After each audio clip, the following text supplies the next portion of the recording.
Hi friends, welcome to competitive exam express. വളരെ പ്രധാനപ്പെട്ട നമ്മുടെ പരീക്ഷകളിൽ ഏറ്റവും കൂടുതൽ ചോദിക്കുന്ന സമരവും സ്വാതന്ത്ര്യവും എന്ന് പറയുന്ന 10ാം ക്ലാസ്സിലെ 6ാമത്തെ ഒരു ചാപ്റ്റർ ആണ് ഇന്ന് നമ്മൾ നോക്കാൻ വേണ്ടി പോകുന്നത്. ഇതിൽ പ്രത്യേകിച്ചും ഗാന്ധിജിയുമായി ബന്ധപ്പെട്ട് ഒട്ടനവധി ചോദ്യങ്ങൾ നമ്മുടെ പാഠപുസ്തകങ്ങൾ ഇടം നേടുന്നുണ്ട്. ഗാന്ധിയും സ്വാതന്ത്ര്യ സമരവും എന്ന് പറയുന്ന ഒരു ഭാഗമുണ്ട്. നമുക്ക് ഇത് മാത്രമല്ല, മറ്റൊരു ചാപ്റ്റർ കൂടിയുണ്ട് 7ാം ക്ലാസ്സിലൊക്കെ വരുന്ന. ആ ചാപ്റ്റർ കൂടി നമ്മൾ അടുത്ത ഒരു ക്ലാസ്സിൽ പഠിക്കാൻ വേണ്ടി പോവാണ്. അതിന്റെ 10ാം ക്ലാസ്സിലെ 6ാമത്തെ സമരവും സ്വാതന്ത്ര്യവും എന്ന് പറയുന്ന ഈ ഒരു ചാപ്റ്റർ നമുക്ക് പഠിക്കാം. ഓക്കെ, വളരെ ഇമ്പോർട്ടന്റ് ആയ ഒരു ചാപ്റ്റർ ആണ്. നിങ്ങൾ വ്യക്തമായി പഠിച്ചു നോക്കുക. 1-2 മാർക്ക് നമുക്ക് ഈ ഒരു ഭാഗത്ത് നിന്ന് മാത്രം സ്കോർ ചെയ്യാൻ വേണ്ടി സാധിക്കും. ഓക്കെ, ആദ്യം തന്നെ ഇങ്ങനെയാണ്, നീലത്തിന്റെ കറ എന്ന് പറഞ്ഞ് തുടങ്ങുകയാണ്. എന്താണെന്നല്ലേ, അതായത് 1917 ബീഹാറിലെ ചമ്പാരനിൽ നടന്ന നീലം കർഷകരുടെ സമരത്തിൽ പങ്കെടുക്കാൻ ഇടയായ സാഹചര്യമാണ് അദ്ദേഹം തന്റെ ആത്മകഥയായ എന്റെ സത്യാന്വേഷണ പരീക്ഷണങ്ങൾ എന്ന് പറയുന്ന ഈ ഒരു കൃതിയിൽ എഴുതി വെച്ചിരിക്കുന്നത്. അതിന്റെ കുറച്ചു ഭാഗമാണ് ഇവിടെ കൊടുത്തിരിക്കുന്നത്. നീലത്തിന്റെ കറ.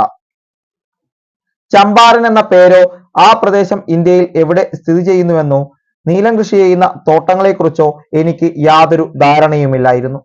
നീലത്തിന്റെ വലിയ ചാക്കുകെട്ടുകൾ ഞാൻ കണ്ടിട്ടുണ്ടായിരുന്നെങ്കിലും ചമ്പാരനിലെ സാധാരണ കർഷകർ വളരെയേറെ കഷ്ടതകൾ അനുഭവിച്ചാണ് നീലം ഉൽപ്പാദിപ്പിച്ചിരുന്നതെന്ന വസ്തുതയും എനിക്കറിയില്ലായിരുന്നു. രാജ്കുമാർ ശുക്ല എന്ന സാധാരണക്കാരനായ നീലം കർഷകൻ താൻ ഉൾപ്പെടുന്ന നീലം കർഷകരുടെ ദുരിതവും കഷ്ടപ്പാടും അവസാനിപ്പിക്കാൻ പരിശ്രമിച്ചതിന്റെ ഭാഗമായിട്ടാണ് 1916 ലക്നൌവിൽ വെച്ച് എന്റെ അരികിൽ വന്നത്. എന്റെ നിർദ്ദേശപ്രകാരം 1916 കോൺഗ്രസിന്റെ ലാഹോർ സമ്മേളനത്തിൽ ബ്രിജ് ബാബു കിഷോർ പ്രസാദ് നീലം കർഷകരോട് സഹതാപം പ്രകടിപ്പിച്ചുകൊണ്ടുള്ള പ്രമേയം അവതരിപ്പിക്കുകയും ഐകകണ്ഠേന പാസാക്കുകയും ചെയ്തു. കാൺപൂരിലും ആശ്രമത്തിലും രാജ്കുമാർ എന്നെ പിന്തുടർന്നു. അവസാനം ഞാൻ കൽക്കത്ത സന്ദർശിക്കുന്ന അവസരത്തിൽ ചമ്പാരനിൽ എത്താം എന്ന വാക്കും കൊടുത്തു. ഇങ്ങനെയാണ്, അതായത് നീലം കർഷകരുടെ ആ ഒരു പ്രശ്നത്തെ കുറിച്ചാണ് ഗാന്ധിജി, അതിൽ എങ്ങനെയാണ് ഗാന്ധിജി ഇടപെട്ടത് എന്ന്, അല്ലെങ്കിൽ ആ ഒരു സമരത്തിൽ പങ്കെടുക്കാൻ ഇടയായ സാഹചര്യം എന്താണ് എന്നാണ് ഇവിടെ ഈ ഒരു കാര്യത്തിൽ പറയുന്നത്. അപ്പം ഈ നീലം കർഷകരോടുള്ള സഹതാപം പ്രകടിപ്പിച്ചുകൊണ്ട് കോൺഗ്രസ് ഒരു പ്രമേയം അവതരിപ്പിച്ചത് 1916 ലാഹോർ സമ്മേളനത്തിലാണ് എന്ന്. ആരാണ് പ്രമേയം അവതരിപ്പിച്ചത്? ബ്രിജ് ബാബു കിഷോർ പ്രസാദ് ആണ്. ബ്രിജ് ബാബു കിഷോർ പ്രസാദ്. അപ്പൊ ഈ ഒരു ചമ്പാരനിൽ ഗാന്ധിജിയോട് ദുരിതം പറഞ്ഞ വ്യക്തിയാണ് രാജ്കുമാർ ശുക്ല എന്ന് പറയുന്ന കർഷകൻ. അതുകൂടി ഇവിടെ നമ്മൾ മനസ്സിലാക്കുക. ഗാന്ധിജിയുടെ ആത്മകഥ എന്റെ സത്യാന്വേഷണ പരീക്ഷണങ്ങളാണ്. ഇനി ഗാന്ധിജി എപ്പോഴാണ് ഇന്ത്യയിലേക്ക് തിരിച്ചത്? 1915 ജനുവരി 9 ഇന്ത്യയിലേക്ക് തിരിച്ചെത്തി. ആ ദിവസം എന്താണ് നമ്മൾ പ്രവാസി ഭാരതീയ ദിവസമായി ആചരിക്കുന്നത്. പ്രവാസി ഭാരതീയ ദിവസമായിട്ട് ആചരിക്കുന്നതെന്നും കൂടി നമ്മൾ ഇവിടെ ഓർക്കുക. ഇനി ഈ പ്രശ്നങ്ങളിൽ ഇടപെട്ടുകൊണ്ടാണ് ഗാന്ധിജി ഇന്ത്യയിൽ പൊതുപ്രവർത്തനം ആരംഭിക്കുന്നത്. വളരെ പെട്ടെന്ന് തന്നെ സാധാരണക്കാരുടെ വിശ്വാസവും അംഗീകാരവും നേടാൻ അദ്ദേഹത്തിന് കഴിഞ്ഞതിന്റെ കാരണങ്ങളാണ് ഈ താഴെ പറയുന്നത്. അതായത് ഈ ചമ്പാരനിലെ ഈ ഒരു പ്രശ്നത്തിൽ, നീലം കർഷകരുടെ പ്രശ്നത്തിൽ ഇടപെട്ടുകൊണ്ടാണ് ഗാന്ധിജി എന്ത് ചെയ്യുന്നത്? ഇന്ത്യയിൽ തന്റെ പൊതുപ്രവർത്തനം ആരംഭിക്കുന്നതെന്ന് മനസ്സിലാക്കുക. അപ്പോൾ ഗാന്ധിജി ഇന്ത്യയിൽ തന്റെ പൊതുപ്രവർത്തനം ആരംഭിച്ചത് 1917 നീലം കർഷകരുടെ സമരത്തിൽ, ഇവിടെ ചമ്പാരനിൽ പങ്കെടുത്തുകൊണ്ടാണ് എന്ന് മനസ്സിലാക്കുക. ഇനി എന്തുകൊണ്ടാണ് ഗാന്ധിജിക്ക് വളരെ പെട്ടെന്ന് തന്നെ സാധാരണക്കാരുടെ വിശ്വാസവും അംഗീകാരവും നേടാൻ കഴിഞ്ഞത്? അതൊന്ന്, ദക്ഷിണാഫ്രിക്കയിൽ ഗാന്ധിജി നടത്തിയ സമരങ്ങൾ, അതായത് വെള്ളക്കാർക്ക് വേണ്ടി, വെള്ളക്കാരുടെ മർദ്ദനങ്ങൾക്ക് എതിരായ സാധാരണ കറുത്തവർഗക്കാർക്ക് വേണ്ടി ഗാന്ധിജി നടത്തിയ സമരങ്ങളുണ്ട്. സാധാരണക്കാരെ പോലുള്ള ജീവിത രീതി, അതായത് ഭക്ഷണത്തിന്റെ കാര്യത്തിലായാലും വസ്ത്രത്തിലായാലും ഭാഷയിലായാലും വളരെ സാധാരണക്കാരെ പോലെയായിരുന്നു ഗാന്ധിജി ജീവിച്ചത്. അതുപോലെ തന്നെ അഹിംസയിൽ അധിഷ്ഠിതമായ സമരരീതി, ഗാന്ധിജിയുടെ പ്രത്യേകമായ അഹിംസയിൽ ഊന്നിയ സമരരീതി എന്താണ് ആളുകളെ ആകർഷിച്ചു. കൂടാതെ തങ്ങളുടെ പ്രശ്നങ്ങൾ പരിഹരിക്കാൻ കഴിയുന്ന രക്ഷകനായി ഗാന്ധിജിയെ വിലയിരുത്തുകയും ചെയ്തു. ഇതാണ് തന്നെ പെട്ടെന്ന് തന്നെ അദ്ദേഹത്തിന്മേൽ ഒരു വിശ്വാസവും അംഗീകാരവും നേടാൻ വളരെ പെട്ടെന്ന് ആളുകൾക്ക് കഴിഞ്ഞതെന്ന് പറയുന്നത്. ഇനി ഒന്നാമത് ഗാന്ധിജിയും ദക്ഷിണാഫ്രിക്കയും എന്ന് നമ്മൾ പറഞ്ഞു. അതിൽ ഒന്ന്, ദാദാ അബ്ദുള്ള എന്ന ഗുജറാത്തി വ്യാപാരിയുടെ കേസുകൾ വാദിക്കുന്നതിനായാണ് ഗാന്ധിജി ദക്ഷിണാഫ്രിക്കയിൽ എത്തുന്നത്. ആരാണ്? ദാദാ അബ്ദുള്ള. ദർബനിൽ നിന്ന് പ്രിട്ടോറിയയിലേക്കുള്ള ട്രെയിൻ യാത്രയിൽ ഇന്ത്യക്കാരനായതുകൊണ്ട് വെള്ളക്കാർക്കൊപ്പം 1ാം ക്ലാസ്സിൽ യാത്ര ചെയ്യാൻ അവകാശമില്ല എന്ന് പറഞ്ഞുകൊണ്ട് അദ്ദേഹത്തെ ഇറക്കിവിട്ടു. ചുരുങ്ങിയ സമയം കൊണ്ട് തന്നെ ദക്ഷിണാഫ്രിക്കയിലെ ഇന്ത്യക്കാർ അനുഭവിക്കുന്ന വർണ്ണവിവേചനത്തിന്റെ തീവ്രത അദ്ദേഹം മനസ്സിലാക്കി. അവിടെ ഉണ്ടായിരുന്ന 21 വർഷക്കാലവും ദക്ഷിണാഫ്രിക്കയിലെ വെള്ളക്കാരല്ലാത്തവരുടെ പ്രശ്നങ്ങൾ പരിഹരിക്കുന്നതിനാണ് ഗാന്ധിജി ശ്രമിച്ചത്. ഇതെന്ത് ചെയ്തു? ഇത് ഇന്ത്യയിലെ ജനങ്ങൾക്ക് ഗാന്ധിജിയിൽ വളരെ ആകർഷകനായ ഒന്നായി മാറി. അദ്ദേഹത്തെ ഇറക്കിവിട്ടു. അതിനുശേഷം അദ്ദേഹം നടത്തിയ സമരങ്ങൾ, അവിടുത്തെ കറുത്തവർഗക്കാർക്ക് വേണ്ടിയുള്ള സമരങ്ങളിൽ അദ്ദേഹം ഇടപെട്ടതൊക്കെ എന്താണ്, വൻ രീതിയിൽ വാർത്താ പ്രാധാന്യം നേടുകയും ചെയ്തിരുന്നു ആ സമയങ്ങളിൽ. ഇനി ഗാന്ധിജിയുടെ ആദ്യകാല സമരങ്ങളാണ് വളരെ ഇമ്പോർട്ടന്റ് ആണ്, വെരി വെരി ഇമ്പോർട്ടന്റ് എന്ന് വേണം നമുക്ക് പറയാൻ വേണ്ടി സാധിക്കും. അതായത് ഗാന്ധിജിയുടെ ആദ്യകാല സമരങ്ങൾ ഒരുപാട് തവണ പരീക്ഷകളിൽ ഇടം പിടിച്ച ഒരു ചോദ്യം. ദക്ഷിണാഫ്രിക്കയിൽ നിന്ന് ഇന്ത്യയിൽ തിരിച്ചെത്തിയ ഗാന്ധിജി ഇടപെട്ട ചില പ്രാദേശിക സമരങ്ങളാണ് ചുവടെ കൊടുത്തിരിക്കുന്നത്. നമ്മൾ പറഞ്ഞു 1915 ഗാന്ധിജി ദക്ഷിണാഫ്രിക്കയിൽ നിന്ന് ഇന്ത്യയിലേക്ക് തിരിച്ചെത്തുന്നത് ജനുവരി 9. അപ്പൊ അതിനുശേഷം ഒന്ന് നമ്മൾ പറഞ്ഞു ചമ്പാരനിലെ നീലം കർഷകരുടെ സമരം അത് 1917 ബീഹാറിൽ. ഇതിലാണ് ഗാന്ധിജി ആദ്യമായി നടത്തിയ സമരം. ഗാന്ധിജി ഇന്ത്യയിൽ ആദ്യമായി നടത്തിയ പ്രാദേശിക സമരമാണ് 1917 ചമ്പാരനിലെ നീലം കർഷകരുടെ സമരം. ചമ്പാരൻ എന്ന് പറയുന്നത് ബീഹാറിലാണ്. രണ്ടാമത് 1918 ഗുജറാത്തിലെ അഹമ്മദാബാദിലെ തുണിമിൽ സമരം. രണ്ടാമത് തുണിമിൽ സമരമാണ്. ഇവിടെ ഗുജറാത്തിലെ അഹമ്മദാബാദിലെ തുണിമിൽ സമരം. മൂന്നാമത് 1918 ഗുജറാത്തിൽ തന്നെ അത് ഗേദയിലെ കർഷക സമരം. ഗേദയിലെ കർഷക സമരമാണ് ഗുജറാത്തിലെ ഗാന്ധിജി മൂന്നാമതായി. അതാണ് ഗാന്ധിജിയുടെ ആദ്യത്തെ 3 സമരങ്ങൾ. 1917 ചമ്പാരനിലെ നീലം കർഷകർ, 1918 ഗുജറാത്തിലെ അഹമ്മദാബാദിലെ തുണിമിൽ സമരം, 1918 ഗുജറാത്തിലെ തന്നെ ഗേദയിലെ കർഷക സമരം. ഇത് 3 ഗാന്ധിജി പങ്കെടുത്ത പ്രധാന സമരങ്ങൾ. ചമ്പാരനിലെ നീലം കർഷകരുടെ പ്രശ്നത്തിൽ ഇടപെട്ട ഗാന്ധിജി നിയമലംഘനവും സഹന സമരവും പോലുള്ള സമരരീതികളാണ് സ്വീകരിച്ചത്. അപ്പൊ ചമ്പാരനിൽ എന്താണ് നിയമലംഘനവും സഹന സമരവും സ്വീകരിച്ചു ഗാന്ധിജി. ഗാന്ധിജിയുടെ ഇടപെടൽ നീലം കർഷകർക്ക് അനുകൂലമായ നിയമം പാസാക്കാൻ അധികാരികളെ നിർബന്ധിതരാക്കി. സമരത്തിന് ശേഷം ഗാന്ധിജി ചമ്പാരന്റെ പുരോഗതിക്കായുള്ള പ്രവർത്തനങ്ങളിൽ ഏർപ്പെട്ടു. പ്രാഥമിക വിദ്യാലയങ്ങൾ ആരംഭിക്കുകയും ശുചീകരണ പ്രവർത്തനങ്ങളും വൈദ്യസഹായ പ്രവർത്തനങ്ങളും ഏറ്റെടുക്കുകയും ചെയ്തു. അതായത് ഈ ഒരു സമരം ഗാന്ധിജിയുടെ നിയമലംഘനവും സഹന സമരവും എന്താണ് നീലം കർഷകർക്ക് അനുകൂലമായ നിയമം പാസാക്കാൻ അധികാരികളെ പ്രാപ്തരാക്കി അല്ലെങ്കിൽ നിർബന്ധിതരാക്കി. അതിനുശേഷം ചമ്പാരന്റെ പുരോഗതിക്കായി അവിടെ പ്രാഥമിക വിദ്യാലയങ്ങൾ ആരംഭിച്ചു, ശുചീകരണ പ്രവർത്തനങ്ങൾ ആരംഭിച്ചു, വൈദ്യസഹായ പ്രവർത്തനങ്ങൾ ചെയ്തു. അങ്ങനെ അവിടെ ഗാന്ധിജി ആ ഒരു ചമ്പാരന്റെ പുരോഗതിക്കായുള്ള പ്രവർത്തനങ്ങളിൽ ഏർപ്പെട്ടു. ഇനി പ്ലേഗ് ബോണസിനെ ചൊല്ലിയുള്ള 1918 അഹമ്മദാബാദ് തുണിമിൽ സമരത്തിലും ചമ്പാരനിലെ സമര രീതികളാണ് അദ്ദേഹം സ്വീകരിച്ചത്. അതായത് അതിനുശേഷം 1918 അഹമ്മദാബാദ് തുണിമിൽ അത് പ്ലേഗ് ബോണസിനെ ചൊല്ലിയുള്ള സമരമായിരുന്നു. ഈ ഒരു സമരത്തിൽ എന്താണ് ചമ്പാരനിൽ അനുവർത്തിച്ച അതേ സമര രീതിയാണ് ഗാന്ധിജി ഇവിടെയും സ്വീകരിക്കുന്നത്. അപ്പൊ അവിടെയും 2 സ്ഥലത്തും ഒരേ സമര രീതിയാണ് ഗാന്ധിജി. ഗാന്ധിജിയുടെ നിയമലംഘനവും ഉപവാസ സമരവും, ഈ ഉപവാസത്തെ തുടർന്ന് അധികാരികൾ ശമ്പള വർധനവിന് സമ്മതിക്കുകയും സമരം അവസാനിപ്പിക്കുകയുമാണ് ചെയ്തത്. അപ്പൊ ചമ്പാരനിലെ പോലെ തന്നെ നിയമലംഘനവും സഹന സമരവുമാണ് ഇവിടെ ഗാന്ധിജി ആവർത്തിച്ചത്. ഈ ഗാന്ധിജിയുടെ ഉപവാസം, ഈ സഹന സമരം എന്ന് പറയുന്ന ഉപവാസത്തെ തുടർന്ന് എന്ത് ചെയ്തു അധികാരികൾ ശമ്പള വർധനവിന് സമ്മതിക്കുകയും സമരം അവസാനിക്കുകയും ചെയ്തു എന്ന് കൂടി മനസ്സിലാക്കുക. വരൾച്ചയും കൃഷിനാശവും മൂലം ദുരിതത്തിലായിരുന്ന ഗുജറാത്തിലെ ഗേദയിലെ കർഷകരിൽ നിന്ന് നികുതി പിരിക്കാൻ തീരുമാനിച്ച അധികാരികളുടെ 1918 തന്നെ ഈ നയത്തിനെതിരെ ഗാന്ധിജി നികുതി നിഷേധവും സത്യാഗ്രഹവും സമരായുധങ്ങളായി സ്വീകരിച്ചു അല്ലെങ്കിൽ ഉപയോഗിച്ചു. അതായത് വൻ വരൾച്ചയും കൃഷിനാശവുമാണ് അവിടെ ഗുജറാത്തിലെ ഗേഡയിൽ ആ സമയത്ത് ഉണ്ടായിരുന്നത്. ആ ഒരു സമയത്ത് കർഷകരിൽ നികുതി പിരിക്കാൻ എന്ത് ചെയ്തു ബ്രിട്ടീഷുകാർ അല്ലെങ്കിൽ അധികാരികൾ തീരുമാനിച്ചു. ഇപ്പോ സെയിം വർഷമാണ് 1918 ഈ നയത്തിനെതിരെ, അതായത് ഈ അധികാരികളുടെ നയത്തിനെതിരെ ഗാന്ധിജി എന്ത് ചെയ്തു നികുതി നിഷേധവും സത്യാഗ്രഹവും. വളരെ ഇമ്പോർട്ടന്റ് ആയി ഓർക്കുക, സത്യാഗ്രഹം. ഈ ഗേദയിലെ 1918 ഗാന്ധിജി സത്യാഗ്രഹം എന്ന് പറയുന്ന വാക്ക് ഉപയോഗിച്ചത്. അപ്പൊ സത്യാഗ്രഹവും എന്ത് ചെയ്തു സമരായുധങ്ങളായി ഗാന്ധിജി ഉപയോഗിച്ചു. അതിന്റെ ഫലമായി സർക്കാർ നികുതി ഇളവുകൾ നൽകാൻ തയ്യാറായി എന്നുകൂടി ഓർക്കുക. സത്യാഗ്രഹത്തിലും അഹിംസയിലും അധിഷ്ഠിതമായ ആദ്യകാല സമരങ്ങൾ ഗാന്ധിജിയെ ജനസമൂഹത്തിന്റെ നേതാവാക്കി തീർത്തു എന്നുകൂടി പറയുന്നു. സത്യാഗ്രഹവും അഹിംസയും സഹന സമരവും ഒക്കെ ഗാന്ധിജിയെ എന്തു ചെയ്തു ഒരു ജനസമൂഹത്തിന്റെ ഒരു നേതാവാക്കി മാറ്റി എന്നുകൂടി നിങ്ങൾ മനസ്സിലാക്കുക. കാരണം ഏറ്റെടുത്ത 3 സമരങ്ങളും വിജയിപ്പിച്ചു. ആദ്യം നീലം കർഷകർ, ആ പ്രശ്നം പരിഹരിച്ചതിനെ തുടർന്ന് അഹമ്മദാബാദ് തുണിമിൽ സമരം, അവിടെയും പ്രശ്നം പരിഹരിച്ചു. വീണ്ടും എവിടെ എത്തി ഗുജറാത്തിലെ ഗേദ കർഷകർ, അതും ഗാന്ധിജിയുടെ ഈ ഒരു സത്യാഗ്രഹ സമരങ്ങൾ അല്ലെങ്കിൽ അഹിംസയിൽ അധിഷ്ഠിതമായ സമരത്തെ തുടർന്ന് 3ഉം വിജയിച്ചു. ഈ 3 സമരങ്ങൾക്ക് ശേഷം ഗാന്ധിജി എന്താണ് ജനസമൂഹത്തിന്റെ നേതാവാക്കി തീർത്തു എന്ന് മനസ്സിലാക്കുക. ഇനി എന്താണ് പ്ലേഗ് ബോണസ് എന്ന് നോക്കാം. നമ്മൾ പറഞ്ഞു 1918 അഹമ്മദാബാദ് തുണിമിൽ സമരം,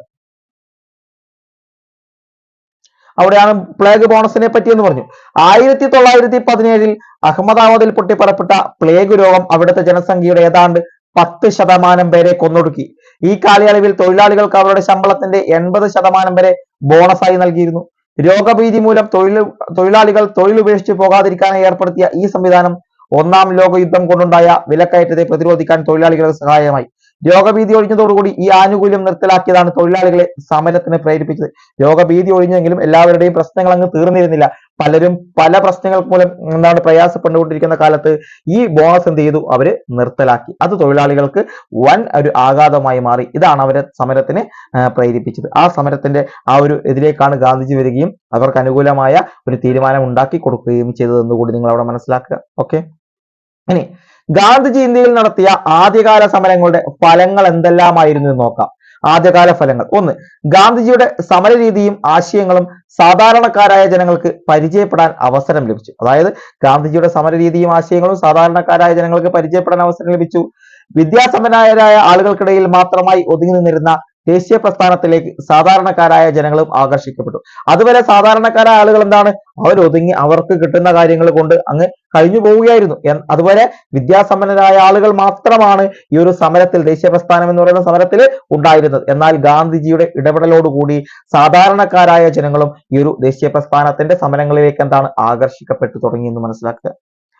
പട്ടണങ്ങളിൽ മാത്രം ഒതുങ്ങി നിന്നിരുന്ന ദേശീയ പ്രസ്ഥാനത്തിന് ഇതോടെ എന്താണ്, ഗ്രാമപ്രദേശങ്ങളിലും വേരോട്ടമുണ്ടായി. സാധാരണ ജനങ്ങൾ ഇത് ഏറ്റെടുത്തോടുകൂടി എന്താണ്, ഗ്രാമപ്രദേശങ്ങളിലേക്കും എന്താണ് ദേശീയ പ്രസ്ഥാനത്തിന്റെ അലയൊലികൾ വന്നു എന്ന് മനസ്സിലാക്കാം. എല്ലാ വിഭാഗങ്ങൾക്കും ജനങ്ങളും, അതായത് എല്ലാ വിഭാഗം ജനങ്ങൾക്കും സ്വീകാര്യനായ ദേശീയ നേതാവായി ഗാന്ധിജി മാറി. അവിടെ ജാതിയില്ല, മതമില്ല, പണക്കാരനെന്നോ പാവപ്പെട്ടവനെന്നോ എന്ന വ്യത്യാസമില്ലാതെ എന്താണ്, എല്ലാവർക്കും സ്വീകാര്യനായ ഒരു നേതാവായി ആര് മാറി, ഗാന്ധിജി മാറി എന്ന് കൂടി മനസ്സിലാക്കി. ഇതാണ് ഗാന്ധിജി നടത്തിയ ആദ്യകാല സമരങ്ങളുടെ ഫലം. അതായത് ഗാന്ധിജിയുടെ സമര രീതിയും ആശയങ്ങളും ജനങ്ങൾക്ക് ആകൃഷ്ടരായി. അതുകൊണ്ട് തന്നെ അതുവരെ വിദ്യാസമ്പന്നരിൽ മാത്രം നിലനിന്നിരുന്ന ആ ഒരു വിദ്യാസമ്പന്നർ മാത്രം ഇടപെട്ടുകൊണ്ടിരുന്ന ദേശീയ പ്രസ്ഥാനത്തിലേക്ക് സാധാരണ ജനങ്ങൾ വന്നു. അതോടുകൂടി പട്ടണങ്ങളിൽ നിന്ന് ഗ്രാമങ്ങളിലേക്ക് കൂടി ദേശീയ പ്രസ്ഥാനത്തിന്റെ സമരങ്ങൾ വ്യാപിച്ചു. അതുപോലെ എല്ലാ വിഭാഗങ്ങൾക്കും സ്വീകാര്യനായ ഒരു നേതാവായി കൂടി ആര് മാറി, ഗാന്ധിജി മാറി എന്ന വസ്തുത നിങ്ങൾ അവിടെ മനസ്സിലാക്കുക. അതാണ് അവിടെ പ്രധാനപ്പെട്ടത്. ഇനി ഗാന്ധിജി ചലച്ചിത്രത്തിൽ എന്ന് പറയുന്ന ബോക്സ്, ഈ ബോക്സ് എന്ന് പറയുന്നത് വളരെ ഇമ്പോർട്ടന്റ് ആണ്. ഇപ്പൊ പ്ലേഗ് ആയാലും ഇങ്ങനെയുള്ള ബോക്സിൽ വരുന്നവ നമ്മുടെ പാഠപുസ്തകങ്ങളുടെ പ്രധാനപ്പെട്ട ബോക്സുകളിൽ വരുന്നവ നമ്മുടെ പരീക്ഷകളിൽ വളരെ പ്രാധാന്യത്തോടെ ഇടം പിടിച്ചു വരുന്നുണ്ടെന്ന് മനസ്സിലാക്കുക. അപ്പൊ ഗാന്ധിജി ചലച്ചിത്രത്തിൽ എന്ന് പറയുന്നത് റിച്ചാർഡ് ആറ്റൻബറോ സംവിധാനം ചെയ്ത 8 ഓസ്കാറുകൾ നേടിയ ഗാന്ധി എന്ന ചലച്ചിത്രം ഇന്ത്യയുടെ സ്വാതന്ത്ര്യ സമര ചരിത്രത്തിലെ ഗാന്ധിയൻ കാലഘട്ടത്തിന്റെ ദൃശ്യാവിഷ്കാരമാണ്. അപ്പൊ ഗാന്ധി എന്ന് പറയുന്ന ഒരു ചലച്ചിത്രമുണ്ട്. ആരാണ് സംവിധാനം ചെയ്തത്? റിച്ചാർഡ് അറ്റൻബറോ സംവിധാനം ചെയ്ത 8 ഓസ്കാറുകൾ നേടിയ ചിത്രം. 8 ഓസ്കാറുകളാണ് ആ ചിത്രം നേടിയത്. ആ ചിത്രം എന്താണ്? ഇന്ത്യയുടെ സ്വാതന്ത്ര്യ സമര ചരിത്രത്തിലെ ഗാന്ധിയൻ കാലഘട്ടത്തിന്റെ ദൃശ്യാവിഷ്കാരമാണ്. അതിനാണ് 8 ഓസ്കാറുകൾ നേടിയത്. മനസ്സിലാക്കുക. സംവിധാനം റിച്ചാർഡ് ആറ്റൻബറോ. ശ്യാം ബെനഗലിന്റെ മേക്കിംഗ് ഓഫ് മഹാത്മാ ഗാന്ധിജിയുടെ ദക്ഷിണാഫ്രിക്കയിലെ ജീവിതാനുഭവങ്ങളാണ് ചിത്രീകരിക്കുന്നത്. അതുപോലെ ശ്യാം ബെനഗലിന്റെ മേക്കിംഗ് ഓഫ് മഹാത്മാ എന്ന് പറയുന്ന സിനിമ എന്താണ്? Making of Mahatma. ആരാണ്? ശ്യാം ബെനഗൽ. എന്താണ് അതിൽ പ്രമേയം എന്ന് ചോദിച്ചാൽ ഗാന്ധിജിയുടെ ദക്ഷിണാഫ്രിക്കയിലെ ജീവിതാനുഭവങ്ങൾ. ഇവ കൂടാതെ നിരവധി ചലച്ചിത്രങ്ങളും ഡോക്യുമെന്ററികളും ഗാന്ധിജിയുമായി ബന്ധപ്പെട്ടുണ്ടായിട്ടുണ്ട്. പക്ഷെ വളരെ പ്രധാനപ്പെട്ട റിച്ചാർഡ് ആറ്റൻബറോ, ഗാന്ധി, 8 ഓസ്കാറുകൾ, ശ്യാം ബെനഗലിന്റെ മേക്കിംഗ് ഓഫ് മഹാത്മാ, ഗാന്ധിജിയുടെ ദക്ഷിണാഫ്രിക്കയിലെ ജീവിതാനുഭവങ്ങളാണ്. ഇതൊക്കെ നിങ്ങൾ ഇവിടെ മനസ്സിലാക്കി തന്നെ പോവുക. ഇനി അടുത്തത് ദേശീയ സമരത്തിലേക്ക് എന്ന് പറയുന്ന ദേശീയ സമരത്തിലേക്ക്. ബ്രിട്ടീഷ് സർക്കാർ പാസാക്കിയ റൗലറ്റ് നിയമത്തിനെതിരെ പ്രതിഷേധിച്ചുകൊണ്ടാണ് ഗാന്ധിജി ഇന്ത്യൻ ദേശീയ സമരത്തിലേക്ക് കടന്നു വരുന്നത്. വളരെ പ്രധാനപ്പെട്ടത്, ഗാന്ധിജി ദേശീയ സമരത്തിലേക്ക് കടന്നു വരുന്നത് താഴെ പറയുന്നതിൽ ഏതുമായി ബന്ധപ്പെട്ടാണ് എന്ന ചോദ്യം വന്നാൽ ഉത്തരം എഴുതുക മക്കളെ. എന്താണ്? റൗലറ്റ് നിയമം. ഓർക്കുക, റൗലറ്റ്, ഇന്ത്യയിലെ കരി നിയമമായ റൗലറ്റ് നിയമം. ഈ റൗലറ്റ് നിയമത്തിനെതിരെ പ്രതിഷേധിച്ചുകൊണ്ടാണ് ഗാന്ധിജി എന്ത് ചെയ്യുന്നത്? ഇന്ത്യൻ ദേശീയ സമരത്തിലേക്ക് കടന്നു വരുന്നത്. ഭീകരവാദ പ്രവർത്തനങ്ങൾ തടയാനെന്ന പേരിൽ പൗരാവകാശങ്ങൾക്ക് നിയന്ത്രണം ഏർപ്പെടുത്തിക്കൊണ്ട് 1919 ബ്രിട്ടീഷ് പാർലമെന്റ് പാസാക്കിയ നിയമമാണ് റൗലറ്റ് നിയമം. ഏത് വർഷം? 1919. 1918 വരെ അഹമ്മദാബാദിലും ഖേദയിലുമായിരുന്നെങ്കിൽ അതിനുശേഷം 1919 ജനകീയ നേതാവായി, ജനങ്ങളുടെ നേതാവായി ഗാന്ധിജി എന്താണ്? ഇന്ത്യൻ ദേശീയ സമരത്തിലേക്ക് കടന്നു വരികയാണ്. എന്തിനെതിരെ പ്രതിഷേധിച്ചുകൊണ്ട്? റൗലറ്റ് നിയമം എന്ന കരി നിയമത്തിനെതിരെ പ്രതിഷേധിച്ചുകൊണ്ട്. അതാണ് നിങ്ങൾ മനസ്സിലാക്കേണ്ടത്. എന്താണ്? ഭീകരവാദ പ്രവർത്തനങ്ങൾ തടയാനെന്ന പേരിൽ സാധാരണക്കാരായ ആളുകളുടെ മേൽ പൗരാവകാശങ്ങൾക്ക് പോലും നിയന്ത്രണം ഏർപ്പെടുത്തിക്കൊണ്ട് ബ്രിട്ടീഷ് സർക്കാരിന്റെ കിരാതമായ ഒരു നയമായിരുന്നു റൗലറ്റ് എന്ന് പറയുന്നത്. 1919 ഈ നിയമപ്രകാരം ഏതൊരാളെയും അറസ്റ്റ് ചെയ്ത് വിചാരണ കൂടാതെ തടങ്കലിൽ വയ്ക്കാൻ ബ്രിട്ടീഷ് സർക്കാർ അധികാരം നൽകി. അതായത് ഏതൊരാളെന്ന് പറയുമ്പോൾ പ്രത്യേകിച്ചും ഇന്ത്യക്കാരെ മാത്രം. ഈ നിയമപ്രകാരം ഏതൊരാളെയും, അതായത് ഇന്ത്യക്കാരെ അറസ്റ്റ് ചെയ്ത് വിചാരണ കൂടാതെ തടങ്കലിൽ വയ്ക്കാമായിരുന്നു എന്നുകൂടി അവിടെ പറയുന്നുണ്ട്. ഓക്കെ. അതാണ് അതിന്റെ പ്രത്യേകത. അതവിടെ വെക്കുക കഴിഞ്ഞിട്ടില്ല. ഇനി ജാലിയൻ വാലാബാഗ് സമരം. എന്താണ് ജാലിയൻ വാലാബാഗ് സമരം? റൗലറ്റ് നിയമവിരുദ്ധ സമരങ്ങൾക്ക് പഞ്ചാബിൽ നേതൃത്വം നൽകിയ സെയ്ഫുദ്ദീൻ കിച്ലു, സത്യപാൽ എന്നിവരെ അറസ്റ്റ് ചെയ്തതിൽ പ്രതിഷേധിക്കാനായി 1919 ഏപ്രിൽ 13 നമ്മൾ പണ്ട് പറയായിരുന്നു വിഷുവിന്റെ തലേന്നാണ് ജാലിയൻ വാലാബാഗിൽ കൂട്ടക്കൊല നടത്തുന്നത്. പക്ഷെ ഇന്നിപ്പോ വിഷു എന്ന് പറയുന്നത് 15, പക്ഷെ 14, 15 എന്ന് പറയുന്ന ആ ഒരു ഡേറ്റ് മാറാറില്ല. ഏപ്രിൽ 14 എന്ന് നിങ്ങൾ അല്ലെങ്കിൽ അംബേദ്കർ ജയന്തി അതങ്ങ് ഓർക്കുക. അതിന്റെ തലേ ദിവസം 1919 ഏപ്രിൽ 13 എന്ത് ചെയ്തു? ജനങ്ങൾ അമൃത്സറിലെ ജാലിയൻ വാലാബാഗിൽ ഒത്തുകൂടി. എന്തിനാണ് ഒത്തുകൂടിയത്? അതായത് റൗലറ്റ് നിയമവിരുദ്ധ സമരങ്ങൾക്ക് നേതൃത്വം നൽകിയ സെയ്ഫുദ്ദീൻ കിച്ലുവിനെയും സത്യപാലിനെയും അറസ്റ്റ് ചെയ്തതിൽ പ്രതിഷേധിക്കാൻ 1919 ഏപ്രിൽ 13 എന്താണ് അമൃത്സറിലെ ജാലിയൻ വാലാബാഗിൽ ജനങ്ങൾ എന്ത് ചെയ്തു? ഒരു ജനസാഗരങ്ങൾ ഒത്തുകൂടി. അമൃത്സർ പട്ടണത്തിന്റെ നിയന്ത്രണം ഈ സമയം പട്ടാളം ഏറ്റെടുത്തിരുന്നു. പട്ടാള മേധാവിയായ ജനറൽ ഡയർ, ഓർക്കുക, പട്ടാള മേധാവിയായ ജനറൽ ഡയർ തന്റെ ഉത്തരവ് ലംഘിച്ചു എന്ന് വ്യാഖ്യാനിച്ചുകൊണ്ട് യാതൊരു മുന്നറിയിപ്പുമില്ലാതെ 3 വശവും കെട്ടിടങ്ങളാൽ ചുറ്റപ്പെട്ട മൈതാനത്തിന്റെ പ്രവേശന കവാടത്തിൽ പട്ടാളക്കാരെ നിരത്തി നിരായുധരായ ജനങ്ങൾക്ക് നേരെ വെടിവെക്കാൻ ഉത്തരവിട്ടു. നിങ്ങൾ മനസ്സിലാക്കുക. ഇതാണ് ഒരു 3 വശവും ചുറ്റപ്പെട്ട ഒരു ഇത്. ഇവിടെ ഇങ്ങനെ ആളുകൾ തിങ്ങി നിറങ്ങുകയാണ്, ഇങ്ങനെ നിൽക്കുന്നത്. ആ സമയത്ത് എന്ത് ചെയ്തു? ഇവിടെ ഇങ്ങനെ നിന്നുകൊണ്ട് ബ്രിട്ടീഷ് പട്ടാളം നിരന്നു നിന്നുകൊണ്ട് യാതൊരു മുന്നറിയിപ്പുമില്ലാതെ ഈ 3 ഇവിടുന്ന് എവിടെയും പോകാൻ പറ്റില്ല. ഈ ഒരു വഴി മാത്രമേ വരാൻ പറ്റൂ. അത് നിങ്ങൾ മനസ്സിലാക്കുക. ഈ വരുന്ന വഴിയിലേക്ക്, ഓടി വരുന്ന വഴിയിലേക്ക് എന്ത് ചെയ്ത പട്ടാളം ഇവിടെ ഇങ്ങനെ നിന്നിട്ടുണ്ട്. നിരന്നു നിന്നുകൊണ്ടു നിരായുധരായ ജനത്തിന് നേരെ വെടിവെക്കാൻ ഉത്തരവിട്ടു. ആര്? General Dyer. ആരാണ്? ജനറൽ ഡയർ എന്ന് പറയുന്ന കിരാതനായ വ്യക്തി എന്ത് ഉത്തരവിട്ടു? 10 മിനിറ്റ് നീണ്ടു നിന്നു ഒരു വെടിവെപ്പ്. നിങ്ങൾ ചിന്തിക്കുക, ഒരു വെടിവെപ്പ് അല്ലെങ്കിൽ 10 മിനിറ്റ് നീണ്ടു എന്ന് പറയുമ്പോൾ അതിന്റെ ആഘാതം എത്രത്തോളമായിരിക്കും? 379 പേർ മരിച്ചു എന്നാണ് ഔദ്യോഗിക കണക്ക്. എന്നാൽ ഇതിന്റെ എത്രയോ ഇരട്ടിയാണെന്നാണ് ഇതിന്റെ ഏകദേശം അറിയാൻ വേണ്ടി സാധിക്കുന്നത്. ഔദ്യോഗികമായി 379, പക്ഷെ ഇതിന്റെ ഏകദേശം ഇരട്ടി എന്ന് പറയുമ്പോൾ 700-ന് മുകളിൽ ആളുകൾ അവിടെ മരണപ്പെട്ടിട്ടുണ്ടെന്നാണ് നമുക്ക് ഈ ഒരു അനൗദ്യോഗികമായി ലഭിക്കുന്നത്. അങ്ങനെ അത് മനസ്സിലാക്കാൻ വേണ്ടി സാധിക്കുന്നത്. ഓക്കെ, ഇത്രയുമാണ് ഇതിന്റെ ഈ ഒരു കാര്യം. അതായത് വളരെ ഇമ്പോർട്ടന്റ് ആയി മനസ്സിലാക്കുക. റൗലറ്റ് നിയമവിരുദ്ധ സമരങ്ങൾക്ക് നേതൃത്വം നൽകിയ സെയ്ഫുദ്ദീൻ കിച്ലുവിനെയും സത്യപാലിനെയും അറസ്റ്റ് ചെയ്തു. ഇവരെ അറസ്റ്റ് ചെയ്തതിൽ പ്രതിഷേധിക്കാനായി 1919 ഏപ്രിൽ 13 എന്ത് ചെയ്തു? അമൃത്സറിലെ ജാലിയൻ വാലാബാഗില് ഇവര് ഒത്തുകൂടി. അതിൽ ജനങ്ങൾ, അതായത് 3 വശവും നമ്മുടെ ഇതുകൊണ്ട് കെട്ടിടങ്ങളാൽ ചുറ്റപ്പെട്ട ആ ഒരു സ്ഥലത്ത് ഒത്തുകൂടി. എന്നാൽ ഈ സമയം പട്ടാളം എന്ത് ചെയ്തു? ഇതിലേക്ക് പ്രവേശിക്കുകയും തന്റെ ഉത്തരവുകൾ ലംഘിച്ചു എന്ന് വ്യാഖ്യാനിച്ചുകൊണ്ട് യാതൊരുവിധ മുന്നറിയിപ്പുമില്ലാതെ നിരായുധരായ ജനങ്ങൾക്ക് മേൽ 10 മിനിറ്റോളം നീണ്ട വെടിവെപ്പ് ഉത്തരവിടുകയും ചെയ്തു. ആര്? General Dyer. അത് മനസ്സിലാക്കുക. Okay, general Dyer. അപ്പൊ ഗവർണർ മൈക്കിൾ ഒ ഡയർ ഗവർണറും പട്ടാള മേധാവി ആരാണ്? ജനറൽ ഡയറും ആണെന്ന് ഇവിടെ നിങ്ങൾ മനസ്സിലാക്കണം. ഓക്കെ, അങ്ങനെ ആ വെടിവെപ്പിൽ 379 പേരാണ് മരിച്ചത്. ഇതോടെ എന്താണ്?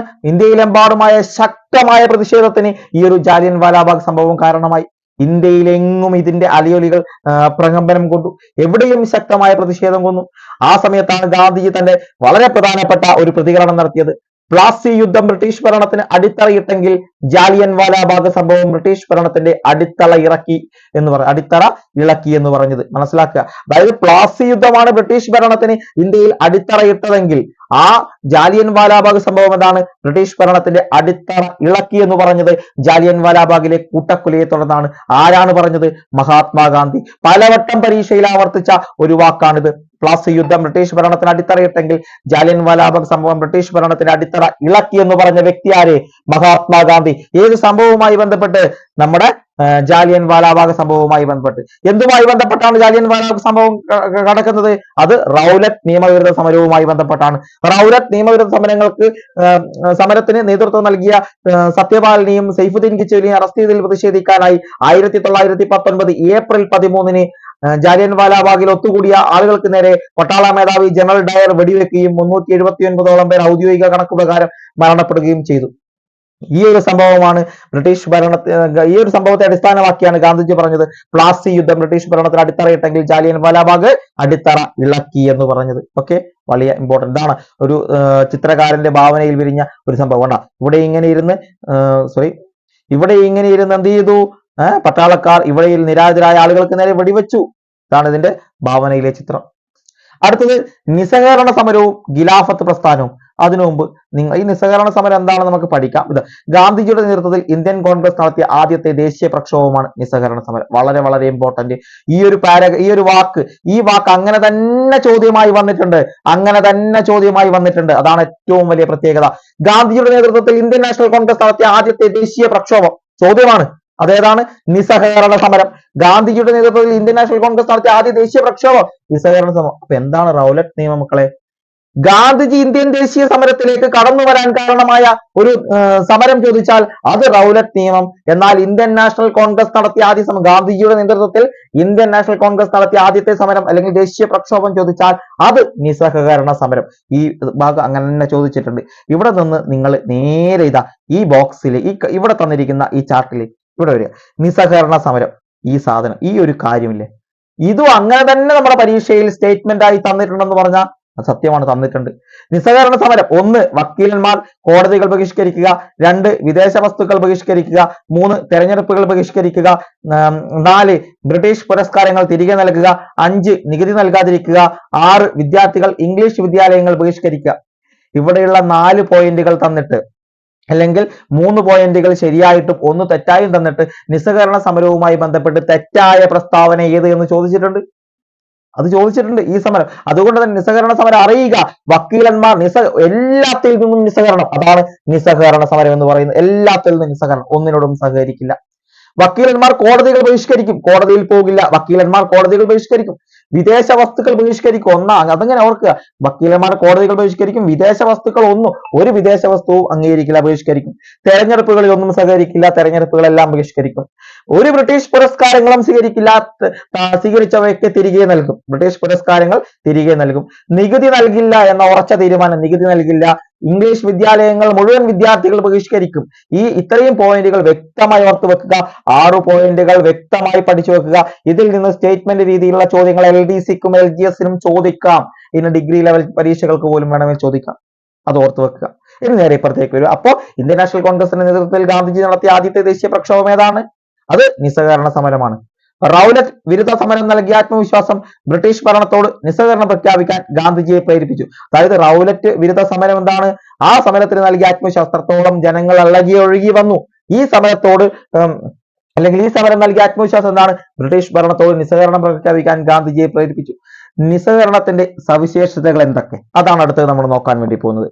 അത് ഇന്ത്യയിലെ ജനങ്ങൾ ഗാന്ധിജിയുടെ ആഹ്വാനം സ്വീകരിച്ചതിന്റെ ചില ഉദാഹരണങ്ങൾ നമുക്ക് നോക്കാം. 1. അവധിലെ കർഷകർ നികുതി നൽകാൻ വിസമ്മതിച്ചു. നമ്മൾ പറഞ്ഞു നികുതികൾ നൽകാതിരിക്കൽ. അവധിലെ കർഷകർ എന്ത് ചെയ്തു? നികുതി നൽകാൻ വിസമ്മതിച്ചു. അതുപോലെ വടക്കൻ ആന്ധ്രയിലെ ഗിരിവർഗക്കാർ വന നിയമം ലംഘിച്ച് വനത്തിനുള്ളിൽ പ്രവേശിക്കുകയും ഉൽപ്പന്നങ്ങൾ ശേഖരിക്കുകയും ചെയ്തു. അതായത് വടക്കൻ ആന്ധ്രയിലെ ഗിരിവർഗ അതുവരെ ബ്രിട്ടീഷുകാർക്ക് മാത്രമായിരുന്നു വനത്തിനുള്ളിൽ കയറി അവിടെയുള്ള തേനടക്കമുള്ള കാര്യങ്ങൾ ശേഖരിക്കാനുള്ള അവകാശം. എന്നാൽ ഇതിനെ ലംഘിച്ചുകൊണ്ട് വടക്കൻ ആന്ധ്രയിലെ ഗിരിവർഗക്കാർ വനം നിയമം ലംഘിക്കുകയും വനത്തിലേക്ക് പ്രവേശിപ്പിക്കുകയും തേനടക്കമുള്ള ഉൽപ്പന്നങ്ങൾ ശേഖരിക്കുകയും ചെയ്തു. ഉത്തർപ്രദേശിലെ കർഷകർ കോളനി ഉദ്യോഗസ്ഥരുടെ ചുമടുകൾ എടുക്കാൻ വിസമ്മതിച്ചു. അതായത് കോളനി ഉദ്യോഗസ്ഥരുടെ ചുമടുകൾ എടുക്കാൻ എന്ത് ചെയ്തു? ഉത്തർപ്രദേശിലെ കർഷകർ വിസമ്മതിച്ചു. തൊഴിലാളികൾ പണിമുടക്കി. വക്കീലന്മാർ കോടതിയിൽ പോകാൻ വിസമ്മതിച്ചു. വക്കീലന്മാരും കോടതിയിൽ പോകാൻ തയ്യാറായില്ല. വിദ്യാർത്ഥികൾ ബ്രിട്ടീഷ് സർക്കാരിന്റെ സ്കൂളുകളും കോളേജുകളും ഉപേക്ഷിച്ചു. സ്ത്രീകളടക്കമുള്ള ജനങ്ങൾ വിദേശ വസ്ത്രങ്ങൾ പൊതുനിരത്തിൽ കൂട്ടിയിട്ട് കത്തിച്ചു. ഇതാണ് എല്ലാം ജനങ്ങൾ അങ്ങ് ഏറ്റെടുത്തു. അതോടെ എന്താണ്? എല്ലാം ജനങ്ങൾ ഏറ്റെടുക്കുകയും ഗാന്ധിജിയുടെ ആഹ്വാനം ഇത്രമേൽ സ്വീകരിക്കുകയും ചെയ്തു എന്ന് മനസ്സിലാക്കുക. ഗാന്ധിജിയുടെ പ്രാധാന്യത്തിന്റെ ആ ഒരു തോത് അത്രയധികം ആണ് എന്ന് നിങ്ങൾ മനസ്സിലാക്കുക. കാരണം ഗാന്ധിജിയുടെ ഒരു വാക്ക്, ഒരു ആഹ്വാനം, ഒരു പ്രഖ്യാപനം എന്താണ്? ഇന്ത്യൻ ജനതയെ പ്രകമ്പനം കൊള്ളിച്ചു എന്ന് മനസ്സിലാക്കുക. ആ ഒരു ഗാന്ധിജിയുടെ 6 പ്രഖ്യാപനങ്ങൾ, നികുതി നൽകാൻ സമ്മതിക്കാതിരിക്കുക എന്നത്, അത് അവധിലെ കർഷകർ ഏറ്റെടുത്തു. നിയമം ലംഘിക്കുക, വന നിയമം ലംഘിച്ചുകൊണ്ട് ഗിരിവർഗക്കാർ വടക്കൻ ആന്ധ്രയിലെ തേനടക്കമുള്ള ഉൽപ്പന്നങ്ങൾ ശേഖരിക്കുകയും എടുക്കുകയും ചെയ്തു. ഉത്തർപ്രദേശിലെ കർഷകർ കോളനി ഉദ്യോഗസ്ഥരുടെ ചുമടുകൾ എടുക്കാൻ വിസമ്മതിച്ചു. തൊഴിലാളികൾ പണിമുടക്കി. വക്കീലന്മാർ കോടതികൾ ബഹിഷ്കരിച്ചു. വിദ്യാർത്ഥികൾ ബ്രിട്ടീഷ് സർക്കാരിന്റെ സ്കൂളുകളും കോളേജുകളും ഉപേക്ഷിച്ചു. സ്ത്രീകൾ അടക്കമുള്ള ജനങ്ങൾ എന്ത് ചെയ്തു? വിദേശ വസ്ത്രങ്ങൾ പൊതുനിരത്തിലേക്ക് കൂട്ടിയിട്ട് കത്തിച്ചു. അത്രത്തോളം അത് ജനങ്ങൾ സ്വീകരിച്ചു. കൂടാതെ ബഹിഷ്കരണത്തോടൊപ്പം നിർമ്മാണ പ്രവർത്തനങ്ങൾക്കും ഗാന്ധിജി ആഹ്വാനം നൽകി. അതായത് ബഹിഷ്കരണം മാത്രം പോരാ, നിർമ്മാണവും തദ്ദേശീയമായ നിർമ്മാണവും വേണമെന്ന്, കൺസ്ട്രക്റ്റീവ് പ്രോഗ്രാം കൂടി വേണമെന്ന് ഗാന്ധിജി ആഹ്വാനം നൽകി. ഇതിനെ തുടർന്ന് തദ്ദേശീയമായ ഉൽപ്പന്നങ്ങൾ നിർമ്മിക്കുകയും ചർക്കയിൽ നൂൽ നൂറ്റി ഖാദി വസ്ത്രങ്ങൾ നെയ്യുകയും ദേശീയ വിദ്യാലയങ്ങൾ ആരംഭിക്കുകയും ഹിന്ദി പ്രചരിപ്പിക്കുകയും ചെയ്തു.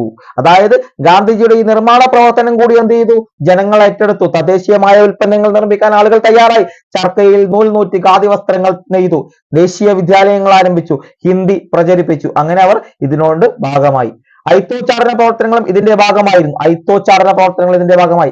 അക്കാലത്ത് സ്ഥാപിക്കപ്പെട്ട ദേശീയ വിദ്യാലയങ്ങൾക്ക് ഉദാഹരണം, അതായത് നിസ്സഹകരണ സമരത്തിന്റെ സമയത്ത് സ്ഥാപിക്കപ്പെട്ട ദേശീയ വിദ്യാലയങ്ങൾക്ക് ഉദാഹരണമാണ് ഇന്ന് നമ്മുടെ ഏറ്റവും വലിയ വിദ്യാഭ്യാസ സ്ഥാപനങ്ങളായി ഇങ്ങനെ പടവന്തിച്ച് കിടക്കുന്ന ഇന്ത്യയിലെ പ്രധാനപ്പെട്ട വിദ്യാലയങ്ങൾ. അതിലൊന്ന് കാശി വിദ്യാപീഠം. അതായത് നിസ്സഹകരണ സമരത്തെ ആരംഭിച്ച തദ്ദേശീയമായ വിദ്യാലയങ്ങൾക്ക് ഉദാഹരണം കാശി വിദ്യാപീഠം, ഗുജറാത്ത് വിദ്യാപീഠം, ജാമിയ മിലിയ തുടങ്ങിയവയാണ്. കാശി വിദ്യാപീഠം, ഗുജറാത്ത് വിദ്യാപീഠം, ജാമിയ മിലിയ തുടങ്ങിയവ ഈ ഒരു നിസ്സഹകരണ സമരത്തിന്റെ സമയത്ത് വന്ന ഒന്നാണ് എന്ന് നിങ്ങൾ മനസ്സിലാക്കുക. ഇംഗ്ലീഷ് വിദ്യാലയങ്ങൾ ബഹിഷ്കരിച്ചിറങ്ങിയ വിദ്യാർത്ഥികൾ ദേശീയ വിദ്യാഭ്യാസത്തിലേക്ക് ആകർഷിക്കപ്പെട്ടു. ഇംഗ്ലീഷ് വിദ്യാഭ്യാസ സ്ഥാപനങ്ങൾ മുഴുവൻ ബഹിഷ്കരിച്ചുകൊണ്ട് ദേശീയ വിദ്യാഭ്യാസത്തിലേക്ക് നമ്മുടെ യുവതലമുറ കടന്നു വന്നു, അല്ലെങ്കിൽ കുട്ടികൾ കടന്നു എന്ന് പറയാം. നിസ്സഹകരണ സമരം നടക്കുന്ന അതേ കാലഘട്ടത്തിൽ ഇന്ത്യയിലെ ഖിലാഫത്ത് നേതാക്കളായ മൗലാന മുഹമ്മദ് അലി, മൗലാന ഷൗക്കത്ത് അലി എന്നിവരുടെ നേതൃത്വത്തിൽ ഖിലാഫത്ത് പ്രസ്ഥാനം ശക്തി പ്രാപിച്ചു. മറ്റൊന്നാണ് ഖിലാഫത്ത് പ്രസ്ഥാനം. ഈ ഒരു നിസ്സഹകരണ സമരം നടക്കുന്ന അതേ സമയം തന്നെ ഇന്ത്യയിലെ ഖിലാഫത്ത് നേതാക്കളായ മൗലാന മുഹമ്മദ് അലിയും മൗലാന ഷൗക്കത്ത് അലി, അലി സഹോദരന്മാർ എന്ന് വിളിക്കുന്ന മൗലാന മുഹമ്മദ് അലിയും മൗലാന ഷൗക്കത്ത് അലി അവരുടെ നേതൃത്വത്തിൽ നിന്നാണ് ഖിലാഫത്ത് പ്രസ്ഥാനം എന്ത് ചെയ്തു? ശക്തി പ്രാപിച്ചു. ഖിലാഫത്ത് പ്രസ്ഥാനം ശക്തി പ്രാപിച്ചു. ഖിലാഫത്ത് പ്രസ്ഥാനത്തെ ഇന്ത്യൻ ദേശീയ പ്രസ്ഥാനത്തോട് ചേർത്ത് നിർത്തിയതോടെ മുസ്ലിങ്ങളുടെ സജീവ സാന്നിധ്യവും ഗാന്ധിജിക്ക് ഉറപ്പാക്കാൻ കഴിഞ്ഞു. ഗാന്ധിജി ഖിലാഫത്ത് നേതാക്കളോടൊപ്പം ഇന്ത്യയിലുടനീളം സഞ്ചരിച്ച് തന്റെ ആശയങ്ങൾ പ്രചരിച്ചു. തൽഫലമായി ബ്രിട്ടീഷ് വിരുദ്ധ വികാരം ഇന്ത്യയുടെ മുക്കിലും മൂലയിലും എത്തി. ഹിന്ദു മുസ്ലിം ഐക്യം ശക്തിപ്പെട്ടു എന്ന് കൂടി മനസ്സിലാക്കുക. ഇതാണ് ഖിലാഫത്ത് പ്രസ്ഥാന നേതാക്കൾ മൗലാന ഷൗക്കത്ത് അലിയും നമ്മുടെ അതുപോലെ തന്നെ മൗലാന മുഹമ്മദ് അലിയും. നമ്മൾ പൊതുവെ അലി സഹോദരന്മാർ എന്നാണ് അറിയപ്പെടുന്നത്. ഇനി എന്താണ് ഖിലാഫത്ത് പ്രസ്ഥാനം എന്ന് ചോദിച്ചാൽ, ഒന്നാം ലോക യുദ്ധത്തിന് ശേഷം തുർക്കിയിലെ ഭരണാധികാരിയും ലോക മുസ്ലിങ്ങളുടെ ആത്മീയ നേതാവുമായിരുന്ന ഖലീഫയുടെ അധികാരങ്ങൾ പരിമിതപ്പെടുത്താനുള്ള ബ്രിട്ടന്റെ ശ്രമങ്ങൾക്കെതിരെ ലോകത്തിന്റെ വിവിധ ഭാഗങ്ങളിൽ ഉയർന്നു വന്നാണ് ഖിലാഫത്ത് പ്രസ്ഥാനം. അതായത് ലോക മുസ്ലിങ്ങളുടെ ആത്മീയ നേതാവായിരുന്നു ഖലീഫ. ഈ ഖലീഫയുടെ അധികാരങ്ങൾ ഒന്നാം ലോക യുദ്ധത്തിന് ശേഷം എന്ത് ചെയ്തു? പരിമിതപ്പെടുത്താൻ ബ്രിട്ടൻ ശ്രമിച്ചു. ഈ ശ്രമങ്ങൾക്കെതിരെ ലോകത്തിന്റെ വിവിധ ഭാഗങ്ങളിൽ ഉയർന്നു വന്നതാണ് ഖിലാഫത്ത് പ്രസ്ഥാനം എന്ന് പറയുന്നത്. ഓക്കെ, ഇനി ഉത്തർപ്രദേശിലെ ചൗരി ചൗര എന്ന ഗ്രാമത്തിൽ ജനങ്ങൾക്ക് നേരെ പോലീസ് വെടിവെച്ചതിൽ രോക്ഷാകരായ ജനങ്ങൾ എന്ത് ചെയ്തു? പോലീസ് സ്റ്റേഷൻ ആക്രമിച്ചു തീയിട്ടു. അതായത് ഈ ഒരു നിസ്സഹകരണ സമരത്തിന്റെ ഈ ഒരു കാലഘട്ടത്തിൽ എന്ത് ചെയ്തു? ഉത്തർപ്രദേശിലെ ചൗരി ചൗര എന്ന ഗ്രാമത്തിൽ ജനങ്ങൾക്ക് നേരെ പോലീസ് വെടിവെച്ചു. ഇതിൽ രോഷാകുലരായ ജനങ്ങൾ പോലീസ് സ്റ്റേഷൻ ആക്രമിച്ചു തീയിട്ടു. 22 പോലീസുകാർ കൊല്ലപ്പെട്ടു. 22 പോലീസുകാർ. അതായത് ജനങ്ങൾക്ക് നേരെ പോലീസ് വെടിവെച്ചതിൽ എവിടെ? ചൗരി ചൗര എന്ന ഗ്രാമത്തിൽ. എവിടെയാണത്? ഉത്തർപ്രദേശിലെ ചൗരി ചൗര എന്ന ഗ്രാമത്തിൽ ജനങ്ങൾക്ക് നേരെ പോലീസ് വെടിവെച്ചതിൽ രോഷാകുലരായ ജനങ്ങൾ എന്ത് ചെയ്തു? Police station തീയിട്ടു. 28 പോലീസുകാർ എന്താണ് അവിടെ കൊല്ലപ്പെട്ടു. ഈ ഒരു സംഭവം എന്താണ്? ഗാന്ധിജിയെ വല്ലാതെ വേദനിപ്പിച്ചു. ഗാന്ധിജിയുടെ മനസ്സിനെ വല്ലാതെ അലട്ടി. ഗാന്ധിജി ഏറ്റവും കൂടുതൽ മുറിവേൽപ്പിച്ച ഒരു സംഭവമായി ചൗരി ചൗര മാറി. ഇതോടെ ഗാന്ധിജി നിസ്സഹകരണ പ്രസ്ഥാനം നിർത്തിവെക്കാൻ ആഹ്വാനം ചെയ്തു. ഈ ചൗരി ചൗര സംഭവത്തെ തുടർന്ന് ഗാന്ധിജി എന്ത് ചെയ്തു? നിസ്സഹകരണ പ്രസ്ഥാനം നിർത്തിവെക്കാൻ ആഹ്വാനം ചെയ്തു എന്നുകൂടി മനസ്സിലാക്കുക. അടുത്തത് പൂർണ്ണ സ്വരാജും സിവിൽ നിയമ ലംഘനവുമാണ്. ഇന്ത്യൻ സ്വാതന്ത്ര്യ സമരത്തിലെ വഴിത്തിരിവായിരുന്നു 1929 ലാഹോറിൽ വെച്ച് ജവഹർലാൽ നെഹ്റുവിന്റെ അധ്യക്ഷതയിൽ നടന്ന ഇന്ത്യൻ നാഷണൽ കോൺഗ്രസിന്റെ സമ്മേളനം.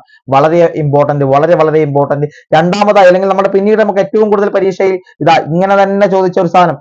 അതായത് 1929 ലാഹോറിൽ വെച്ച് ആരുടെ അധ്യക്ഷതയിൽ നടന്ന ഇന്ത്യൻ കോൺഗ്രസ് സമ്മേളനം? അത് ജവഹർലാൽ നെഹ്റു. 1929 ലാഹോർ സമ്മേളനം വളരെ ഇമ്പോർട്ടന്റ് ആണ്. അത് നമുക്ക് ഇതുകൂടെ അല്ലാതെ വ്യക്തമായി വേറെ ഒന്നുകൂടി നമുക്ക് ഒരു ചെറിയ ഇതായിട്ട് നമുക്ക് പഠിക്കാം. അത് പിന്നീട് പഠിക്കാം. ഓക്കെ, അപ്പൊ ഇന്ത്യൻ സ്വാതന്ത്ര്യ സമരത്തിലെ വളരെ ഇമ്പോർട്ടന്റ് ആയ ഒരു സെക്ഷൻ ആണ് 1929 ലാഹോർ സെഷൻ. ആരുടെ അധ്യക്ഷതയിൽ? ജവഹർലാൽ നെഹ്റുവിന്റെ അധ്യക്ഷതയിൽ നടന്ന ഒരു കോൺഗ്രസിന്റെ സമ്മേളനം. പ്രസ്തുത സമ്മേളനത്തിൽ താഴെ പറയുന്ന തീരുമാനങ്ങൾ കൈക്കൊണ്ടു. ഒരുപാട് പരീക്ഷകളിൽ ചോദിച്ചു. LDC, LGS, ദേവസ്വം ബോർഡ് അടക്കമുള്ള പരീക്ഷകളിൽ, ഡിഗ്രി ലെവൽ പരീക്ഷകളിൽ, CPO പരീക്ഷകളിൽ എല്ലാം ചോദിച്ച ചോദ്യം 1923 ലാഹോർ സമ്മേളനത്തിന്റെ പ്രത്യേകതകൾ. 1. ഇന്ത്യൻ സ്വാതന്ത്ര്യ സമരത്തിന്റെ അന്തിമ ലക്ഷ്യം പൂർണ്ണ സ്വരാജ്, സമ്പൂർണ്ണ സ്വാതന്ത്ര്യമാണെന്ന് പ്രഖ്യാപിച്ച സമ്മേളനം 1929 ലാഹോർ സമ്മേളനം. ഇന്ത്യൻ സ്വാതന്ത്ര്യ സമരത്തിന്റെ അന്തിമ ലക്ഷ്യം പൂർണ്ണ സ്വരാജാണെന്ന് പ്രഖ്യാപിച്ച സമ്മേളനം, അതായത് സമ്പൂർണ്ണ സ്വാതന്ത്ര്യം, 1929 ലാഹോർ സമ്മേളനം. ഗാന്ധിജിയുടെ നേതൃത്വത്തിൽ സിവിൽ നിയമലംഘനം ആരംഭിക്കാൻ തീരുമാനിച്ചു. ഗാന്ധിജിയുടെ നേതൃത്വത്തിൽ സിവിൽ നിയമലംഘനം ആരംഭിക്കാൻ തീരുമാനിച്ചത് 1929 ലാഹോർ സെക്ഷനിലാണ്. ആരുടെ നേതൃത്വത്തിൽ? ഗാന്ധിജിയുടെ നേതൃത്വത്തിൽ സിവിൽ നിയമലംഘന പ്രസ്ഥാനം ആരംഭിക്കാൻ തീരുമാനിച്ചു. ബ്രിട്ടീഷുകാരുടെ ജനവിരുദ്ധമായ സിവിൽ നിയമങ്ങളെ ലംഘിക്കുക എന്നതായിരുന്നു ഇതുകൊണ്ട് ഉദ്ദേശിച്ചത്. അതായത് ഇവരുടെ ജനവിരുദ്ധമായ സിവിൽ നിയമങ്ങളെ ലംഘിക്കുക എന്നതായിരുന്നു. ഈ സമരത്തിന്റെ ഭാഗമായി ഗാന്ധിജി മുന്നോട്ട് വെച്ച ആശയങ്ങളാണ് നമ്മൾ താഴെ നൽകിയത്. അതുകൂടി നമുക്കൊന്ന് നോക്കാം. ഒന്ന്, ഗാന്ധിജി മുന്നോട്ട് വെച്ച ആവശ്യങ്ങൾ. ഒന്ന്, ഉപ്പ് നികുതി എടുത്തു കളയുക, കൃഷിക്കാർക്ക് 50% നികുതി ഇളവ് നൽകുക, വിദേശ വസ്ത്രങ്ങളുടെ ഇറക്കുമതിക്ക് ചുമത്തുന്ന നികുതി വർദ്ധിപ്പിക്കുക, രാഷ്ട്രീയ തടവുകാരെ വിട്ടയക്കുക, സൈനിക ചെലവും ഉയർന്ന ഉദ്യോഗസ്ഥരുടെ ശമ്പളവും വെട്ടിക്കുറയ്ക്കുക, ഇന്ത്യക്കാരെ നിരീക്ഷിക്കുന്നതിനായി നിയോഗിച്ചിട്ടുള്ള രഹസ്യാന്വേഷണ വിഭാഗത്തെ പിരിച്ചുവിടുക, തീരദേശ കപ്പൽ ഗതാഗതം ആരംഭിക്കുക, സമ്പൂർണ്ണ മദ്യനിരോധനം നടപ്പിലാക്കുക എന്ന് പറയുന്നത് ഗാന്ധിജി ഈ ഒരു സിവിൽ നിയമലംഘനവുമായി ബന്ധപ്പെട്ട് മുന്നോട്ട് വെച്ച ആവശ്യങ്ങളാണ്. ഒന്ന്, ഉപ്പ് നികുതി എടുത്തു കളയുക, കൃഷിക്കാർക്ക് 50% നികുതി ഇളവ് നൽകുക, വിദേശ വസ്ത്രങ്ങളുടെ ഇറക്കുമതിക്ക് ചുമത്തുന്ന നികുതി വർദ്ധിപ്പിക്കുക, രാഷ്ട്രീയ തടവുകാരെ വിട്ടയക്കുക, സൈനിക ചെലവും ഉയർന്ന ഉദ്യോഗസ്ഥരുടെ ശമ്പളവും വെട്ടിക്കുറയ്ക്കുക, ഇന്ത്യക്കാരെ നിരീക്ഷിക്കുന്നതിനായി നിയോഗിച്ചിട്ടുള്ള രഹസ്യാന്വേഷണ വിഭാഗത്തെ പിരിച്ചുവിടുക, തീരദേശ കപ്പൽ ഗതാഗതം ആരംഭിക്കുക, സമ്പൂർണ്ണ മദ്യനിരോധനം നടപ്പാക്കുക എന്ന് പറയുന്ന ഈ ഒരു പ്രത്യേകത. അതായത് 8 ആവശ്യങ്ങളാണ് ഗാന്ധിജി ഈ ഒരു സമയത്ത് മുന്നോട്ട് വെച്ചിരിക്കുന്നതെന്ന് മനസ്സിലാക്കുക. ഉപ്പ് സമരായുധമായി തെരഞ്ഞെടുക്കാൻ ഗാന്ധിജിയെ പ്രേരിപ്പിച്ച ഘടകങ്ങൾ എന്തൊക്കെ ഒന്ന് പരിശോധിക്കാം. ഒന്ന്, ബ്രിട്ടീഷ് സർക്കാരിന്റെ നികുതി വരുമാനത്തിന്റെ 2/5 ഭാഗവും ഉപ്പിന് മേൽ ചുമത്തുന്ന നികുതിയായിരുന്നു. അതാണ് വളരെ ഇമ്പോർട്ടന്റ്. അതായത് ബ്രിട്ടീഷ് സർക്കാരിന്റെ നികുതി വരുമാനത്തിന്റെ 2/5 ഭാഗവും എന്താണ്? ഉപ്പിന് മേൽ ചുമത്തുന്ന നികുതിയായിരുന്നു. അതായത് 2/5 ഭാഗവും ഉപ്പിന് മേൽ ചുമത്തുന്ന നികുതിയായിരുന്നു. ദരിദ്രർക്ക് ഈ നികുതി വലിയ ഭാരമായിരുന്നു. ദരിദ്രരായ ആളുകൾക്ക് ഈ നികുതി എന്താണ്? വലിയ ഭാരമായിരുന്നു. തദ്ദേശീയരായ ചെറുകിട ഉപ്പ് ഉൽപാദകർക്കുമേൽ ഉപ്പുണ്ടാക്കുന്നതിന് നിരോധനം ഏർപ്പെടുത്തി. അതായത് ഉപ്പുണ്ടാക്കാൻ തദ്ദേശീയരായ ചെറുകിടക്കാർക്ക് അവകാശം ഉണ്ടായിരുന്നില്ല. അവർക്ക് മേൽ അതെന്താണ്? നിരോധനം ഏർപ്പെടുത്തി. ഉപ്പിന്റെ വില 3 മടങ്ങ് വർദ്ധിപ്പിച്ചു. ഉപ്പിന്റെ വില 3 മടങ്ങ് വർദ്ധിച്ചു. സാധാരണക്കാരൻ ഉണർത്താൻ ഉതകുന്ന ഒരു മുദ്രാവാക്യമായിരുന്നു ഉപ്പ് നികുതി എടുത്തു കളയുക എന്ന്. അതായത് സാധാരണക്കാർക്ക് വേണ്ടി ഗാന്ധിജി ഇടപെട്ട ഏറ്റവും വലിയ പ്രത്യേകതയാണ് ഉപ്പ് സമരായുധമായി തെരഞ്ഞെടുത്തത്. അതായത് 5/2 ഭാഗവും അന്ന് ഉപ്പിന്റെ മുകളിലായിരുന്നു ബ്രിട്ടീഷുകാർക്ക് നികുതി വരുമാനം എന്ന് പറയുന്നത്. ഇത് സാധാരണക്കാർക്ക് വലിയ ഭാരമായിരുന്നു. കൂടാതെ എന്ത് ചെയ്തു? ചെറുകിട ഉപ്പ് ഉൽപാദകർക്കുമേൽ എന്ത് ചെയ്തു? ഉപ്പുണ്ടാക്കുന്നതിന് നിരോധനം കൂടി ബ്രിട്ടീഷുകാർ ഏർപ്പെടുത്തി. കൂടാതെ ഉപ്പ് വില 3 മടങ്ങ് വർദ്ധിപ്പിച്ചു. സാധാരണക്കാരെ ഉണർത്താൻ ഏറ്റവും മികച്ച ഒരു മുദ്രാവാക്യമായിരുന്നു ഉപ്പ് നികുതി എടുത്തു കളയുക. ഇത് മനസ്സിലാക്കിയ ഗാന്ധിജിയാണ് ഉപ്പ് ഒരു സമരായുധമായി തെരഞ്ഞെടുക്കാൻ തീരുമാനിച്ചത്. സമരത്തിന്റെ ശക്തി വിശദീകരിച്ചുകൊണ്ട് അദ്ദേഹം പറഞ്ഞത് ഇങ്ങനെയാണ്: 7 ലക്ഷം ഗ്രാമങ്ങളിലെ 10 പേർ വീതം ഉപ്പ് കൊടുക്കാൻ തുടങ്ങുകയാണെങ്കിൽ ഈ സർക്കാരിന് എന്തു ചെയ്യുവാൻ കഴിയും? നിങ്ങൾക്ക് ഊഹിക്കാവുന്നതിൽ ഏറ്റവും നീചനായ സ്വേച്ഛാധിപതി പോലും സമാധാനപരമായി നിയമം ലംഘിക്കുന്ന ജനതയെ പീരങ്കി കൊണ്ട് നേരിടാൻ ഊറ്റം കാണിക്കുകയില്ല. നിങ്ങൾ ഒരൽപ്പം സ്വയം മാറാൻ തയ്യാറായാൽ നമുക്ക് ഈ സർക്കാരിനെ കുറഞ്ഞ സമയം കൊണ്ട് ക്ഷീണിപ്പിക്കാൻ കഴിയുമെന്ന് ഞാൻ നിങ്ങൾക്ക് ഉറപ്പ് നൽകുന്നു. ഇതാണ് നിയമലംഘന സമരത്തിന്റെ ശക്തി വിശദീകരിച്ചുകൊണ്ട് ഗാന്ധിജി പറഞ്ഞത്. അതായത് ഏറ്റവും നീചനായ വ്യക്തിക്ക് പോലും സമാധാനപരമായി നിയമം ലംഘിക്കുന്ന ഒരു ജനതയെ പീരങ്കി കൊണ്ട് നേരിടാൻ ഊറ്റം കാണുകയില്ല എന്ന് പറഞ്ഞ വളരെ പ്രധാനപ്പെട്ട ഒരു പോയിന്റ്. അതാണ് ഗാന്ധിജി ഇവിടെ കാണിച്ചിരിക്കുന്നത്. ഇനി വട്ടമേശ സമ്മേളനങ്ങൾ നമുക്ക് ആ ഒരു വാക്കി പറയാം. അതിനു മുമ്പ് വട്ടമേശ സമ്മേളനങ്ങൾ എന്ന് പറയുന്ന ഈ ബോക്സിലെ കാര്യമെന്ന് പഠിക്കാം. ഇന്ത്യയിൽ നടപ്പിൽ വരുത്തേണ്ട ഭരണപരിഷ്കാരങ്ങളെ കുറിച്ച് ചർച്ച ചെയ്യാനായി ബ്രിട്ടീഷ് ഗവൺമെന്റ് ലണ്ടനിലെ ജെയിംസ് പാലസിൽ, എവിടെയാണ്? ലണ്ടനിലെ ജെയിംസ് പാലസിൽ 1930, 31, 32 എന്നീ വർഷങ്ങളിൽ 3 വട്ടമേശ സമ്മേളനങ്ങൾ വിളിച്ചു ചേർത്തു. 2ാം വട്ടമേശ സമ്മേളനത്തിൽ ഇന്ത്യൻ നാഷണൽ കോൺഗ്രസിനെ പ്രതിനിധീകരിച്ച് ഗാന്ധിജി പങ്കെടുത്തു. അപ്പോൾ 3 വട്ടമേശ സമ്മേളനങ്ങൾ നമ്മുടെ എവിടെ നടന്നു? ലണ്ടനിലെ ജെയിംസ് പാലസിൽ നടന്നു. 3 വട്ടമേശ സമ്മേളനങ്ങൾ ലണ്ടനിലെ ജെയിംസ് പാലസിൽ. എന്താണ്? ഇന്ത്യയിൽ നടപ്പിൽ വരുത്തേണ്ട ഭരണപരിഷ്കാരങ്ങളെ കുറിച്ച് ചർച്ച ചെയ്യാനാണ്. ഇതിൽ ഇന്ത്യൻ നാഷണൽ കോൺഗ്രസിനെ പ്രതിനിധീകരിച്ച് 2ാം വട്ടമേശ സമ്മേളനത്തിൽ പങ്കെടുത്തത് ഗാന്ധിജിയാണ് എന്ന് മനസ്സിലാക്കുക. 2ാം വട്ടമേശ സമ്മേളനത്തിലാണ് ഗാന്ധിജി പങ്കെടുക്കുന്നത്. ഇന്ത്യൻ നാഷണൽ കോൺഗ്രസിനെ പ്രതിനിധീകരിച്ച് അതൊന്ന് ഓർത്തു വെക്കുക. ഇനി ഗാന്ധിജിയുടെ ആഹ്വാനം ഏറ്റെടുത്ത ജനങ്ങൾ ഇന്ത്യയുടെ വിവിധ ഭാഗങ്ങളിൽ ഉപ്പുകുറുക്കി നിയമലംഘനത്തിൽ പങ്കാളികളായി. കേരളത്തിൽ പയ്യന്നൂർ, തമിഴ്നാട്ടിൽ വേദാരണ്യം, മഹാരാഷ്ട്രയിൽ ബോംബെ, ബംഗാളിൽ നവഗാലി, വടക്കു പടിഞ്ഞാറൻ അതിർത്തി പ്രദേശം തുടങ്ങിയവ നിയമലംഘന സമരത്തിന്റെ പ്രധാന കേന്ദ്രങ്ങളായി. ഇവിടങ്ങളിൽ സമര വോളണ്ടിയർമാർ ഉപ്പുണ്ടാക്കി ജനങ്ങൾക്ക് വിതരണം ചെയ്യുകയും ദേശീയ പതാക ഉയർത്തുകയും ബ്രിട്ടീഷ് വിരുദ്ധ മുദ്രാവാക്യം വിളിക്കുകയും ചെയ്തു.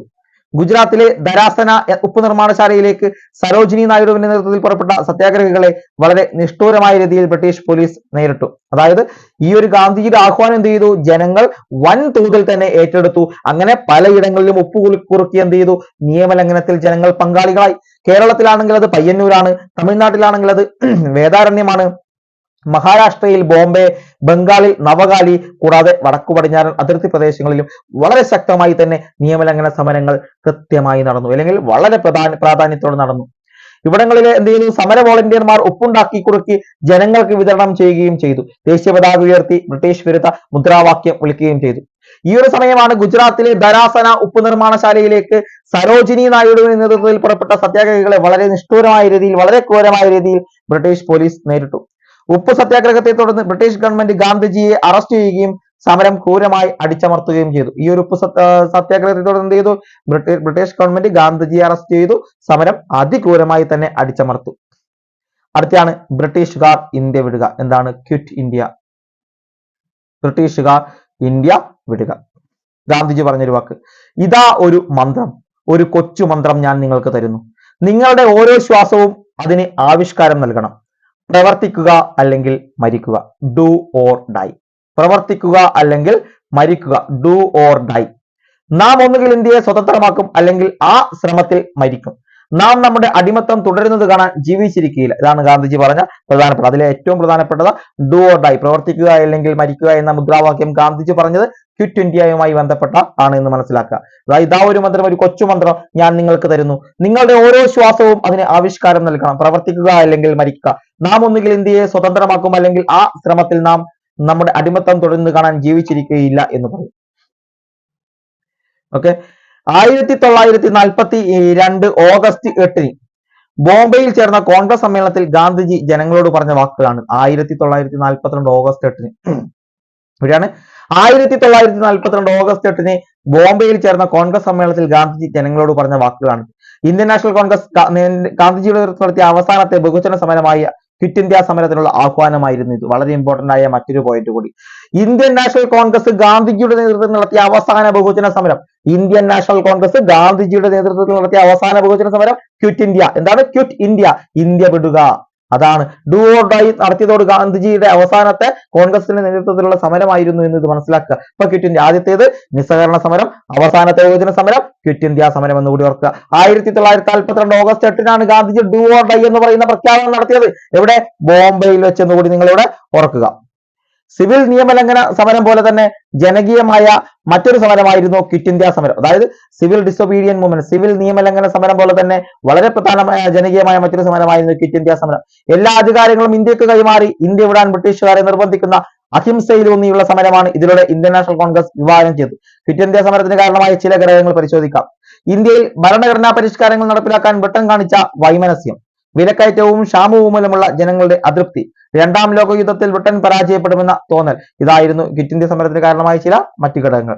ഈ സമരത്തിന്റെ ഭാഗമായി ഗാന്ധിജി ജനങ്ങൾക്ക് നൽകിയ നിർദ്ദേശങ്ങൾ: നാട്ടുരാജാക്കന്മാർ സ്വന്തം ജനങ്ങളുടെ പരമാധികാരം അംഗീകരിക്കണം, കർഷകർ ഭൂനികുതി കൊടുക്കാൻ കൂട്ടാക്കരുത്, സർക്കാർ ജീവനക്കാർ രാജിവെക്കാതെ ദേശീയ പ്രസ്ഥാനത്തിലുള്ള കൂറ് പരസ്യമാക്കണം, പട്ടാളക്കാർ സ്ഥാനങ്ങൾ വെടിയാതെ സ്വന്തം ആൾക്കാർക്ക് നേരെ വെടിവെക്കാൻ വിസമ്മതിക്കണം, സ്വാതന്ത്ര്യപ്രാപ്തി വരെ പിടിച്ചു നിൽക്കാൻ കഴിയുമെങ്കിൽ വിദ്യാർത്ഥികൾ പഠനം ഉപേക്ഷിക്കണം എന്നിവയാണ് ജനങ്ങൾക്ക് ഗാന്ധിജി നൽകിയ നിർദ്ദേശങ്ങൾ. അതായത് നാട്ടുരാജാക്കന്മാർ സ്വന്തം ജനങ്ങളുടെ പരമാധികാരം അംഗീകരിക്കുക, കർഷകർ ഭൂനികുതി കൊടുക്കാൻ കൂട്ടാക്കാതിരിക്കുക, സർക്കാർ ജീവനക്കാർ രാജിവെക്കാതെ ദേശീയ പ്രസ്ഥാനത്തോട് കൂറ് പ്രഖ്യാപിക്കുക, പട്ടാളക്കാർ സ്ഥാനങ്ങൾ വെടിയാതെ സ്വന്തം ആൾക്കാർക്ക് നേരെ വെടിവെക്കാൻ വിസമ്മതിക്കുക, സ്വാതന്ത്ര്യ പ്രാപ്തി വരെ പിടിച്ചു നിൽക്കാൻ കഴിയുമെങ്കിൽ വിദ്യാർത്ഥികൾ പഠനം ഉപേക്ഷിക്കുക എന്നാണ് ഗാന്ധിജി പറഞ്ഞത്. ഗാന്ധിജി അടക്കമുള്ള നേതാക്കളെ അറസ്റ്റ് ചെയ്ത ബ്രിട്ടീഷ് സർക്കാർ പ്രക്ഷോഭത്തെ അതിക്രൂരമായി നേരിട്ടു. അക്രമസക്തരായ ജനങ്ങൾ പലയിടങ്ങളിലും ഗവൺമെന്റ് കെട്ടിടങ്ങൾ, ഇലക്ട്രിക് ലൈനുകൾ, ഗതാഗത മാർഗങ്ങൾ തുടങ്ങിയവ തകർത്തു. 1942 അവസാനിക്കുമ്പോൾ ഇന്ത്യ ആകെ സമരത്തിന്റെ തീച്ചുളയിലായിരുന്നു. സ്വാതന്ത്ര്യം നേടാനുള്ള ഇന്ത്യൻ ജനതയുടെ നിശ്ചയദാർഢ്യത്തിന്റെ തെളിവായിരുന്നു ക്വിറ്റ് ഇന്ത്യ പ്രസ്ഥാനം. അപ്പൊ ഈ ഒരു സമരത്തെ എന്ത് ചെയ്തു? ബ്രിട്ടീഷുകാർ അതിക്രൂരമായി നേരിട്ടു. ഇതോടെ അക്രമാസക്തരായ ജനങ്ങളെ ബ്രിട്ടീഷ് ഗവൺമെന്റിന്റെ കെട്ടിടങ്ങൾ തകർക്കുകയും ഇലക്ട്രിക് ലൈനുകളും ഗതാഗത മാർഗങ്ങളൊക്കെ തകർത്തു നശിപ്പിച്ചു എന്ന് തന്നെ പറയാം. 1942 അവസാനിക്കുമ്പോൾ ഇന്ത്യ ആകെ സമരത്തിന്റെ തീച്ചുളയിലായിരുന്നു. സമരം കൊടികൊണ്ട് ഇങ്ങനെ പ്രകമ്പനം കൊണ്ട് പോകുന്ന സമയം. സ്വാതന്ത്ര്യം നേടാനുള്ള ഇന്ത്യൻ ജനതയുടെ നിശ്ചയദാർഢ്യത്തിന്റെ തെളിവായിരുന്നു ക്വിറ്റ് ഇന്ത്യ പ്രസ്ഥാനം എന്ന് ഒറ്റ വാക്കിൽ നമുക്ക് പറയാൻ വേണ്ടി സാധിക്കും. ഓക്കെ, ഇനി വേറിട്ട വഴികൾ കൂടി ഉണ്ടായിരുന്നു, അതുകൂടി നോക്കാം.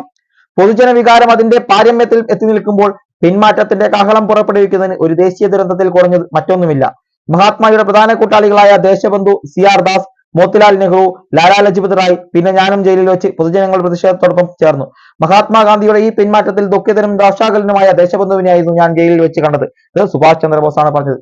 അതായത് ചൗരി ചൗര സംഭവത്തെ തുടർന്ന് നിസ്സഹകരണ സമരം ഗാന്ധിജി പിൻവലിച്ചതിനെതിരെ സുഭാഷ് ചന്ദ്രബോസ് നടത്തിയ വാക്കുകളാണ്. അതായത് പൊതുജന വികാരം അതിന്റെ പാരമ്യത്തിലെത്തി നിൽക്കുമ്പോൾ പിന്മാറ്റത്തിന്റെ കാഹളം പുറപ്പെടുവിക്കുന്നത് ഒരു ദേശീയ ദുരന്തത്തിൽ കുറഞ്ഞ് മറ്റൊന്നുമല്ല എന്നാണ് സുഭാഷ് ചന്ദ്രബോസ് പറഞ്ഞത്. കാരണം മഹാത്മയുടെ പ്രധാന കൂട്ടാളികളായിരുന്നു ദേശബന്ധു CR ദാസ്, മോത്തിലാൽ നെഹ്റു, ലാലാ ലജ്പത് റായ്, പിന്നെ ഞാനും ജയിലിൽ വെച്ച് പൊതുജനങ്ങൾ പ്രതിഷേധത്തോളം ചേർന്നു. എന്നാൽ ഗാന്ധിയുടെ ഈ പിന്മാറ്റത്തിൽ ദുഃഖിതനും രോഷാകുലനുമായ ദേശബന്ധുവിനെയാണ് ഞാൻ ജയിലിൽ വെച്ച് കണ്ടതെന്നാണ് സുഭാഷ് ചന്ദ്രബോസ് പറഞ്ഞത്. ഇത്തരത്തിൽ ഗാന്ധിയൻ സമരരീതികളിൽ നിന്നും ആശയങ്ങളിൽ നിന്നും വ്യത്യസ്തമായ കാഴ്ചപ്പാടുണ്ടായിരുന്ന പ്രസ്ഥാനങ്ങളും വ്യക്തികളും ഇന്ത്യയുടെ ദേശീയ സമരത്തിൽ നിർണായക പങ്കുവഹിച്ചിട്ടുണ്ട്. ഗാന്ധിജി മാത്രമല്ല, ഇന്ത്യയുടെ സ്വാതന്ത്ര്യം തന്നെയായിരുന്നു അവരുടെയും ലക്ഷ്യം എന്നുകൂടി നിങ്ങൾ മനസ്സിലാക്കുക.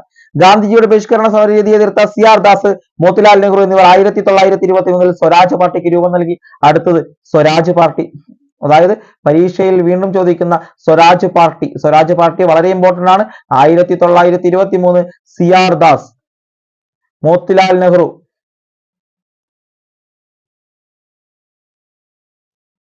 CR ദാസും മോത്തിലാൽ നെഹ്റുവും ചേർന്നാണ് സ്വരാജ് പാർട്ടി 1923 രൂപം കൊടുത്തത്. നിയമനിർമ്മാണ സഭകളെ നമ്മൾ ബഹിഷ്കരിക്കുകയല്ല, മറിച്ച് പോരാട്ടത്തിനും ബദൽ അഭിപ്രായത്തിനുമുള്ള വേദികളാക്കണമെന്ന് അവർ ആവശ്യപ്പെടുകയും നിയമനിർമ്മാണ സഭകളിലേക്ക് മത്സരിക്കുകയും ചെയ്തു. ക്രമേണ ഗാന്ധിയൻ സമരരീതികളോടുള്ള വിയോജിപ്പ് കൂടുതൽ ശക്തമായ രീതിയിൽ പ്രകടിപ്പിക്കാൻ തുടങ്ങിയെന്ന് കൂടി മനസ്സിലാക്കുക. പഞ്ചാബ്, രാജസ്ഥാൻ, ഉത്തർപ്രദേശ്, ബീഹാർ എന്നിവിടങ്ങളിലെ വിപ്ലവകാരികൾ ഡൽഹിയിൽ വെച്ച് 1928 ഹിന്ദുസ്ഥാൻ സോഷ്യലിസ്റ്റ് റിപ്പബ്ലിക്കൻ അസോസിയേഷൻ എന്ന സംഘടനയ്ക്ക് രൂപം നൽകി. ആരാണ്? അതായത് പഞ്ചാബ്, രാജസ്ഥാൻ, ഉത്തർപ്രദേശ്, ബീഹാർ എന്നിവിടങ്ങളിലെ വിപ്ലവകാരികൾ എന്ത് ചെയ്തു? ഡൽഹിയിൽ വെച്ച് 1928 എന്ത് ചെയ്തു?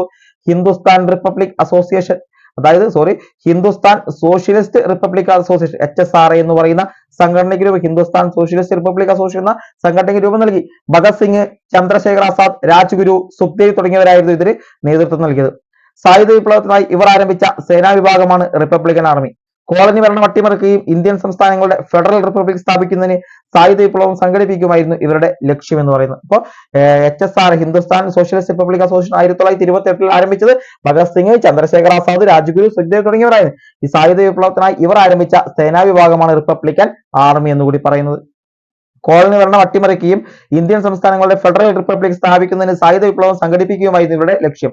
ദേശീയ നേതാക്കളിൽ ഒരാളായിരുന്ന ലാലാ ലജ്പത് റായിയുടെ മരണത്തിലേക്ക് നയിച്ച ലാത്തി ചാർജിന് ഉത്തരവാദിയായ സാൻഡേഴ്സ് എന്ന പോലീസ് ഉദ്യോഗസ്ഥൻ, അതായത് ദേശീയ നേതാക്കളിൽ ഒരാളായിരുന്നു ആര്? ലാലാ ലജ്പത് റായ്. ഇദ്ദേഹത്തിന്റെ മരണത്തിലേക്ക് നയിച്ച ലാത്തി ചാർജിന് ഉത്തരവാദിയായ സാൻഡേഴ്സ് എന്ന പോലീസ് ഉദ്യോഗസ്ഥനെ ഭഗത് സിംഗും രാജ്ഗുരുവും സുഖ്ദേവും എന്നിവർ ചേർന്ന് ലാഹോറിൽ വെച്ച് വെടിവെച്ചു കൊന്നു. പൗരാവകാശങ്ങൾ പരിമിതപ്പെടുത്താനുള്ള കരിനിയമങ്ങൾ പാസാക്കുന്നതിൽ പ്രതിഷേധിച്ചുകൊണ്ട് ഭഗത് സിംഗും ബതുകേശ്വർ ദത്തും ചേർന്ന് സെൻട്രൽ ലെജിസ്ലേറ്റീവ് അസംബ്ലിയിൽ ബോംബെറിഞ്ഞു. തുടർന്ന് അറസ്റ്റ് വരിച്ചു. 1931 മാർച്ച് 23, 1931 മാർച്ച് 23 വളരെ ഇമ്പോർട്ടന്റ് ആണ്. ഭഗത് സിംഗിനെയും സുഖ്ദേവിനെയും രാജ്ഗുരുവിനെയും എന്ത് ചെയ്തു? ബ്രിട്ടീഷ് സർക്കാർ തൂക്കിലേറ്റി എന്നുകൂടി. അതായത് ഒന്ന് സാൻഡേഴ്സിനെ, ലാലാ ലജ്പത് റായിയുടെ മരണത്തിന് കാരണമായ സാൻഡേഴ്സിനെ എന്ത് ചെയ്തു? ഇവർ 3 പേരും വെടിവെച്ച് കൊന്നു. കൂടാതെ അവകാശങ്ങൾ പരിമിതപ്പെടുത്താനുള്ള കരിനിയമങ്ങൾ പാസാക്കുന്നതിൽ പ്രതിഷേധിച്ചുകൊണ്ട് ഭഗത് സിംഗും ബതുകേശ്വർ ദത്തും പാർലമെന്റ് സെൻട്രൽ ലെജിസ്ലേറ്റീവ് അസംബ്ലിയിൽ ബോംബെറിഞ്ഞു. ഇതിനെ തുടർന്ന് അവരെ അറസ്റ്റ് ചെയ്യുകയും 1931 മാർച്ച് 23 തൂക്കിക്കൊല്ലുകയും ചെയ്തു. ഇന്ത്യയുടെ സ്വാതന്ത്ര്യത്തിനായി രൂപീകരിക്കപ്പെട്ട ചില വിപ്ലവ പ്രസ്ഥാനങ്ങൾ അവരുടെ നേതാക്കളെയുമാണ് താഴെ തന്നിരിക്കുന്നത്. അത് നോക്കാം. അതിനു മുമ്പ് ഭഗത് സിംഗ് ബതുകേശ്വർ ദത്തിന് അയച്ച ഒരു കത്തുണ്ട്. വളരെ പ്രധാനമായ ഒന്നുമില്ല. അത് 1930 നവംബറിൽ അയച്ച ഒരു കത്താണെന്ന് കൂടി നോക്കും. നിങ്ങൾക്ക് പറ്റുമെങ്കിൽ അത് പാഠപുസ്തകത്തിൽ വായിച്ചു നോക്കുക. അപ്പൊ സംഘടനകൾ ഇങ്ങനെയാണ്. അഭിനവ് ഭാരത് സൊസൈറ്റി രൂപീകരിച്ചതാരാണ്? BD Savarkar. Abhinav Bharat Society BD Savarkar. Anushilan Samiti Barindrakumar ഘോഷും പുലിൻ ബിഹാരി ദാസും. Ghadar Party Lala Hardayal. Indian Republican Army Suryasen. വളരെ ഇമ്പോർട്ടന്റ് ആയി പഠിച്ചു നോക്കുക. Abhinav Bharat Society BD Savarkar Abhinav Bharat Society. Anushilan Samiti Barindrakumar ഘോഷും പുലിൻ ബിഹാരി ദാസും. Ghadar Party Lala Hardayal. Indian Republican Army Suryasen. Russian വിപ്ലവത്തിൽ നിന്നും പ്രചോദനം ഉൾക്കൊണ്ട് 1930കളുടെ സോഷ്യലിസ്റ്റ് ആശയങ്ങൾ ഇന്ത്യയിൽ പ്രചരിക്കാൻ തുടങ്ങി. അതായത് റഷ്യൻ വിപ്ലവത്തിൽ നിന്നും പ്രചോദനം ഉൾക്കൊണ്ടുകൊണ്ട് 30 ആവുമ്പോൾ എന്ത് ചെയ്തു? സോഷ്യലിസ്റ്റ് ആശയങ്ങൾ ഇന്ത്യയിൽ പ്രചരിക്കാൻ തുടങ്ങി. ഈ ആശയങ്ങൾ കോൺഗ്രസിനുള്ളിലെ ഒരു വിഭാഗത്തെയും സ്വാധീനിച്ചു. ജവഹർലാൽ നെഹ്റു, സുഭാഷ് ചന്ദ്രബോസ്, ജയപ്രകാശ് നാരായൺ, അരുണ ആസഫലി എന്നിവർ ചേർന്ന് കോൺഗ്രസ് പാർട്ടിക്കുള്ളിൽ കോൺഗ്രസ് സോഷ്യലിസ്റ്റ് വിഭാഗത്തിന് നേതൃത്വം നൽകി. 1934 ബോംബെയിൽ ചേർന്ന സമ്മേളനത്തിൽ ജയപ്രകാശ് നാരായണന്റെ നേതൃത്വത്തിൽ കോൺഗ്രസ് സോഷ്യലിസ്റ്റ് പാർട്ടി രൂപം കൊണ്ടു. അപ്പൊ കോൺഗ്രസ് സോഷ്യലിസ്റ്റ് പാർട്ടിക്ക് രൂപം നൽകിയത് Jayaprakash Narayan 1934. 1934 Congress socialist party CSP രൂപം കൊണ്ടത് ജയപ്രകാശ് നാരായൺ. ക്വിറ്റ് ഇന്ത്യ സമര കാലഘട്ടത്തിൽ കോൺഗ്രസ് സോഷ്യലിസ്റ്റ് പാർട്ടി പ്രവർത്തകർ വളരെ സജീവമായിരുന്നു. ഗാന്ധിജി അടക്കമുള്ള കോൺഗ്രസിന്റെ മുൻനിര നേതാക്കളെല്ലാം അറസ്റ്റിലായപ്പോൾ ഒളിവിൽ നിന്നുകൊണ്ട് സമരത്തിന് ശക്തമായ പിന്തുണ നൽകിയത് ജയപ്രകാശ് നാരായണനും അരുണ ആസഫലി തുടങ്ങിയവരാണ്. ഓക്കെ, ഗാന്ധിയൻ സമരരീതികളോട് പല ഘട്ടങ്ങളിലും വിയോജിപ്പിച്ച് പ്രകടിപ്പിച്ച ഒരാളായിരുന്നു സുഭാഷ് ചന്ദ്രബോസ്. കോൺഗ്രസ് വിട്ട അദ്ദേഹം ഫോർവേഡ് ബ്ലോക്ക് എന്ന രാഷ്ട്രീയ പാർട്ടിക്ക് രൂപം നൽകി. അപ്പൊ ഫോർവേഡ് ബ്ലോക്ക് രൂപീകരിച്ചതാണ് സുഭാഷ് ചന്ദ്രബോസ് ആണ്. Forward block Subhash Chandrabose. വീണ്ടും പരീക്ഷകളിൽ ഒരുപാട് ആവർത്തിച്ച ചോദ്യം. സുഭാഷ് ചന്ദ്രബോസ് കോൺഗ്രസ് വിട്ട അദ്ദേഹം ഫോർവേഡ് ബ്ലോക്ക് എന്ന രാഷ്ട്രീയ പാർട്ടിക്ക് രൂപം നൽകി. പിന്നീട് ഇന്ത്യയുടെ സ്വാതന്ത്ര്യത്തിനായി റാഷ് ബിഹാരി ബോസ് രൂപീകരിച്ച ഇന്ത്യൻ നാഷണൽ ആർമി. അപ്പൊ INA രൂപീകരിച്ചത് ആരാണ്? INA ഇന്ത്യൻ നാഷണൽ ആർമി രൂപീകരിച്ചത് റാഷ് ബിഹാരി ബോസ് ആണ്, സുഭാഷ് ചന്ദ്രബോസ് അല്ല. സുഭാഷ് ചന്ദ്രബോസ് ഫോർവേഡ് ബ്ലോക്ക് ആണ്. എന്നാൽ ഇന്ത്യയുടെ സ്വാതന്ത്ര്യത്തിനായി റാഷ് ബിഹാരി ബോസ് രൂപീകരിച്ച INA നേതൃത്വം ആരേറ്റെടുത്തു? സുഭാഷ് ചന്ദ്രബോസ് ഏറ്റെടുത്തു. സിംഗപ്പൂരിൽ വെച്ച് സ്വതന്ത്ര ഭാരതത്തിന് ഒരു താൽക്കാലിക ഗവൺമെന്റ് അദ്ദേഹത്തിന്റെ നേതൃത്വത്തിൽ രൂപീകരിച്ചു. ബ്രിട്ടീഷുകാരെ ഇന്ത്യൻ മണ്ണിൽ നിന്ന് തൂത്തെറിയാനുള്ള സമരം നടത്തുക എന്നതായിരുന്നു താൽക്കാലിക ഗവൺമെന്റിന്റെ പ്രധാന ചുമതല. ഇന്ത്യൻ മണ്ണിൽ നിന്ന് ബ്രിട്ടീഷുകാരെ തൂത്തെറിയുക. ഇന്ത്യൻ നാഷണൽ ആർമിയുടെ വനിതാ വിഭാഗമായ ഝാൻസി റാണി റെജിമെന്റ് രൂപീകരിച്ചു. അതായത് INA വനിതാ വിഭാഗം എന്താണ്? ഝാൻസി റാണി റെജിമെന്റ്. ഝാൻസി റാണി റെജിമെന്റ് രൂപീകരിച്ചു. ചുമതല മലയാളിയായ ക്യാപ്റ്റൻ ലക്ഷ്മിക്കായിരുന്നു ഇതിന്റെ ചുമതല. മലയാളിയാണ്. ജപ്പാന്റെ സഹായത്തോടെ സുഭാഷ് ചന്ദ്രബോസിന്റെ നേതൃത്വത്തിലുള്ള ഇന്ത്യൻ നാഷണൽ ആർമി ഇന്ത്യയുടെ വടക്ക് കിഴക്കൻ അതിർത്തി വരെ എത്തുകയും ഇംഫാലിൽ ദേശീയ പതാക ഉയർത്തുകയും ചെയ്തു. അതായത് ജപ്പാന്റെ സഹായത്തോടെ INA എന്ത് ചെയ്തു? സുഭാഷ് ചന്ദ്രബോസിന്റെ നേതൃത്വത്തിൽ വടക്ക് കിഴക്കൻ അതിർത്തി വരെ എത്തുകയും ഇംഫാലിൽ ദേശീയ പതാക ഉയർത്തുകയും ചെയ്തിട്ടുണ്ടെന്ന് മനസ്സിലാക്കുക. ഇനി ഇവിടെ വാഞ്ചി അയ്യർ എന്ന് പറഞ്ഞ് കൊടുത്തിട്ടുണ്ട്. ഇന്ത്യൻ സ്വാതന്ത്ര്യ സമരത്തിലെ ദക്ഷിണേന്ത്യയിലെ ആദ്യത്തെ രക്തസാക്ഷി ചോദിച്ചാൽ വാഞ്ചി അയ്യർ ആണ്. ഇന്ത്യൻ സ്വാതന്ത്ര്യ സമരത്തിലെ ദക്ഷിണേന്ത്യയിലെ ആദ്യത്തെ രക്തസാക്ഷി ആരാണ്? വാഞ്ചി അയ്യർ. ജനങ്ങൾ പ്രക്ഷോഭങ്ങൾ നിഷ്ഠൂരമായി അടിച്ചമർത്തിയിരുന്ന തിരുനെൽവേലി ജില്ലാ കളക്ടറായിരുന്ന റോബർട്ട് വില്യം ഡെസ്കോട്ട് ആഷെ 1911 ജൂലൈ 17 തമിഴ്നാട്ടിലെ മണിയാച്ചി റെയിൽവേ സ്റ്റേഷനിൽ വെച്ച് വെടികൊന്നു. വെടിവെച്ചു കൊന്നു. ആര്? വാഞ്ചി അയ്യർ. ബ്രിട്ടീഷുകാർക്ക് പിടികൊടുക്കാതെ ആ പ്ലാറ്റ്ഫോമിൽ തന്നെ അദ്ദേഹം ആത്മഹൂതി ചെയ്തു. വാഞ്ചി അയ്യരുടെ പ്രവൃത്തിയെ പറ്റി മാഡം കാമ തന്റെ വന്ദേ മാതരം എന്ന പ്രസിദ്ധീകരണത്തിൽ ഇങ്ങനെ. അപ്പൊ വന്ദേ മാതരം എന്ന് എഴുതിയത് മാഡം കാമ എഴുതിയിട്ടുണ്ടെന്ന് മനസ്സിലാക്കുക. വാഞ്ചി ഉതിർത്ത വെടിയുണ്ടുകൾ നൂറ്റാണ്ടുകളായി അടിമത്തത്തിലായിരുന്ന ഒരു രാജ്യത്തെ ഗാഠനിദ്രയിൽ നിന്ന് ഉണർത്തിയെന്ന് എഴുതി. അതാണ് മാഡം കാമ തന്നെ വന്ദേ മാതരം എന്ന പ്രസിദ്ധീകരണത്തിലാണ് ഇങ്ങനെ എഴുതിയിരിക്കുന്നത്. അപ്പൊ ദക്ഷിണേന്ത്യയിലെ ആദ്യത്തെ രക്തസാക്ഷി വാഞ്ചി അയ്യർ. അടുത്തത് തൊഴിലാളി കർഷക പ്രസ്ഥാനങ്ങളാണ്. റഷ്യൻ വിപ്ലവത്തെ തുടർന്ന് സോഷ്യലിസ്റ്റ് ആശയങ്ങളുടെ സ്വാധീനം ഇന്ത്യയിൽ തൊഴിലാളി പ്രസ്ഥാനങ്ങൾ രൂപീകരിക്കുന്നതിന് ഇടയാക്കിയെന്ന് നമ്മൾ പറഞ്ഞു. ആദ്യകാലത്ത് ഇന്ത്യയിൽ രൂപീകരിക്കപ്പെട്ട തൊഴിലാളി സംഘടനകൾ താഴെ പറയുന്നതാണ്. ഒന്ന് അഹമ്മദാബാദ് ടെക്സ്റ്റൈൽ അസോസിയേഷൻ, മറ്റൊന്ന് Madras Labour Union. Ahmedabad Textile Association, Madras Labour Union. 1920 NM Joshi, Lala Lajpat Rai എന്നിവർ മുൻകൈയെടുത്ത് അഖിലേന്ത്യാ ട്രേഡ് യൂണിയൻ കോൺഗ്രസ് രൂപീകരിച്ചു. 1920 NM ജോഷിയും ലാലാ ലജ്പത് റായും മുൻകൈയെടുത്ത് അഖിലേന്ത്യാ ട്രേഡ് യൂണിയൻ കോൺഗ്രസ് AITUC രൂപീകരിച്ചു. ഈ സംഘടനയുടെ പ്രധാന 3 ലക്ഷ്യങ്ങളാണ്: തൊഴിലാളി വർഗം എന്ന നിലയിൽ സംഘടിക്കുകയും പ്രവർത്തിക്കുകയും ചെയ്യുക. ഇന്ത്യൻ തൊഴിലാളി വർഗം രാജ്യത്തിനും പുറത്തുമുള്ള തൊഴിലാളി വർഗവുമായി ചേർന്ന് പ്രവർത്തിക്കുക. സ്വാതന്ത്ര്യത്തിന് വേണ്ടിയുള്ള പോരാട്ടത്തിൽ സജീവ പങ്കുവഹിക്കുക എന്നിവയായിരുന്നു ഇവരുടെ 3 പ്രധാന ലക്ഷ്യങ്ങൾ. ബ്രിട്ടീഷുകാരുടെ നികുതി നയങ്ങളും സെമീന്ദാർമാരുടെ ചൂഷണവും കാർഷികോൽപ്പന്നങ്ങൾക്കുണ്ടായ വിലയിടിവും കർഷകരുടെ ഇടയിൽ കൂട്ടായ്മയുടെ ആവശ്യകത ബോധ്യപ്പെടുത്തി. ഇത് കർഷക പ്രസ്ഥാനങ്ങളുടെ രൂപീകരണത്തിന് കാരണമായി. NG രംഗ അടക്കമുള്ള കർഷക നേതാക്കളുടെ സമഫലമായി ലാഹോറിൽ വെച്ച് അഖിലേന്ത്യാ കിസാൻ കോൺഗ്രസ് സ്ഥാപിതമായി. പിൽക്കാലത്ത് ഇത് അഖിലേന്ത്യാ കിസാൻ സഭ എന്ന പേര് സ്വീകരിച്ചു. ബോംബെയിലെ അഖിലേന്ത്യാ കിസാൻ സമിതി സമ്മേളനത്തിൽ കർഷകരുടെ ആവശ്യങ്ങൾ ഉൾക്കൊള്ളിച്ചുകൊണ്ട് ഒരു കിസാൻ മാനിഫെസ്റ്റോയ്ക്ക് രൂപം നൽകി. ഇതിൽ ഉൾപ്പെടുത്തിയിരുന്ന ചില ആവശ്യങ്ങൾ താഴെ പറയും. അതായത് ബ്രിട്ടീഷുകാരുടെ നികുതി നയങ്ങളും സമീന്ദാർമാരുടെ ചൂഷണവും എന്ത് ചെയ്തു? കാർഷിക ഉൽപ്പന്നങ്ങൾക്കുണ്ടായ വിലയിടിവും കർഷകരുടെ ഇടയിൽ കൂട്ടായ്മയുടെ ആവശ്യകത ബോധ്യപ്പെടുത്തിയെന്ന് മനസ്സിലാക്കാം. ഇത് കർഷക പ്രസ്ഥാനങ്ങളുടെ രൂപീകരണത്തിന് കാരണമായി. NG രംഗ അടക്കമുള്ള കർഷക നേതാക്കളുടെ ശ്രമഫലമായി NG രംഗ ലാഹോറിൽ വെച്ച് അഖിലേന്ത്യാ കിസാൻ കോൺഗ്രസ് സ്ഥാപിതമായി. പിൽക്കാലത്ത് ഇത് അഖിലേന്ത്യാ കിസാൻ സഭ എന്ന പേര് സ്വീകരിച്ചു. ബോംബെയിലെ അഖിലേന്ത്യൻ കിസാൻ സമിതി സമ്മേളനത്തിൽ വെച്ച് കർഷകരുടെ ആവശ്യങ്ങൾ ഉൾക്കൊള്ളിച്ചുകൊണ്ട് കിസാൻ മാനിഫെസ്റ്റോയ്ക്ക് രൂപം നൽകി. അതിൽ ഉൾപ്പെടുത്തിയ ആവശ്യങ്ങൾ ഇങ്ങനെയാണ്: ഭൂനികുതിയും പാട്ടവും 50% കുറയ്ക്കുക. കടങ്ങൾ മരവിപ്പിക്കുക. ഫ്യൂഡൽ നികുതികൾ റദ്ദാക്കുക. കർഷക തൊഴിലാളികൾക്ക് മിനിമം വേതനം ഉറപ്പാക്കുക. കർഷക യൂണിയനുകളെ അംഗീകരിക്കുക എന്നിവയായിരുന്നു. ഭൂനികുതിയും പാട്ടവും 50% കുറയ്ക്കുക, കടങ്ങൾ മരവിപ്പിക്കുക, ഫ്യൂഡൽ നികുതികൾ റദ്ദാക്കുക, കർഷക തൊഴിലാളികൾക്ക് മിനിമം വേതനം ഉറപ്പാക്കുക, കർഷക യൂണിയനുകളെ അംഗീകരിക്കുക എന്നിവ. കർഷകരുടെയും തൊഴിലാളികളുടെയും ഒത്തുചേരലും പ്രതിഷേധവും ഇന്ത്യൻ ദേശീയ പ്രസ്ഥാനത്തിന് ഉണർവേകി. ബ്രിട്ടീഷുകാരുടെ സാമ്രാജ്യത്വ നയങ്ങളെയും ഇന്ത്യയിൽ നിലനിന്ന ഫ്യൂഡൽ വ്യവസ്ഥയും ഒരുപോലെ എതിർത്ത തൊഴിലാളികളുടെയും കർഷകരുടെയും നിലപാടുകൾ ഇന്ത്യയുടെ വിവിധ സ്ഥലങ്ങളിൽ കലാപങ്ങൾക്കും സമരങ്ങൾക്കും വഴിതെളിച്ചു. 1. തേബാഗ സമരം ബംഗാളിൽ നടന്നു. തെലങ്കാന സമരം ആന്ധ്രാപ്രദേശിൽ. നാവിക കലാപം ബോംബെ എന്നിവിടങ്ങളിൽ നടന്നു. അതായത് തേബാഗ സമരം എവിടെയാണ്? ബംഗാൾ. തേബാഗ സമരം ബംഗാൾ, തെലങ്കാന സമരം ആന്ധ്രാപ്രദേശ്, നാവിക കലാപം ബോംബെ. അടുത്തത് സ്വാതന്ത്ര്യത്തിലേക്ക് എന്ന് പറയുന്നതാണ്. അതിൽ നിന്ന് അതിർത്തി ഗാന്ധി എന്ന് പറയുന്ന ബോക്സിലെ കാര്യം നോക്കാം.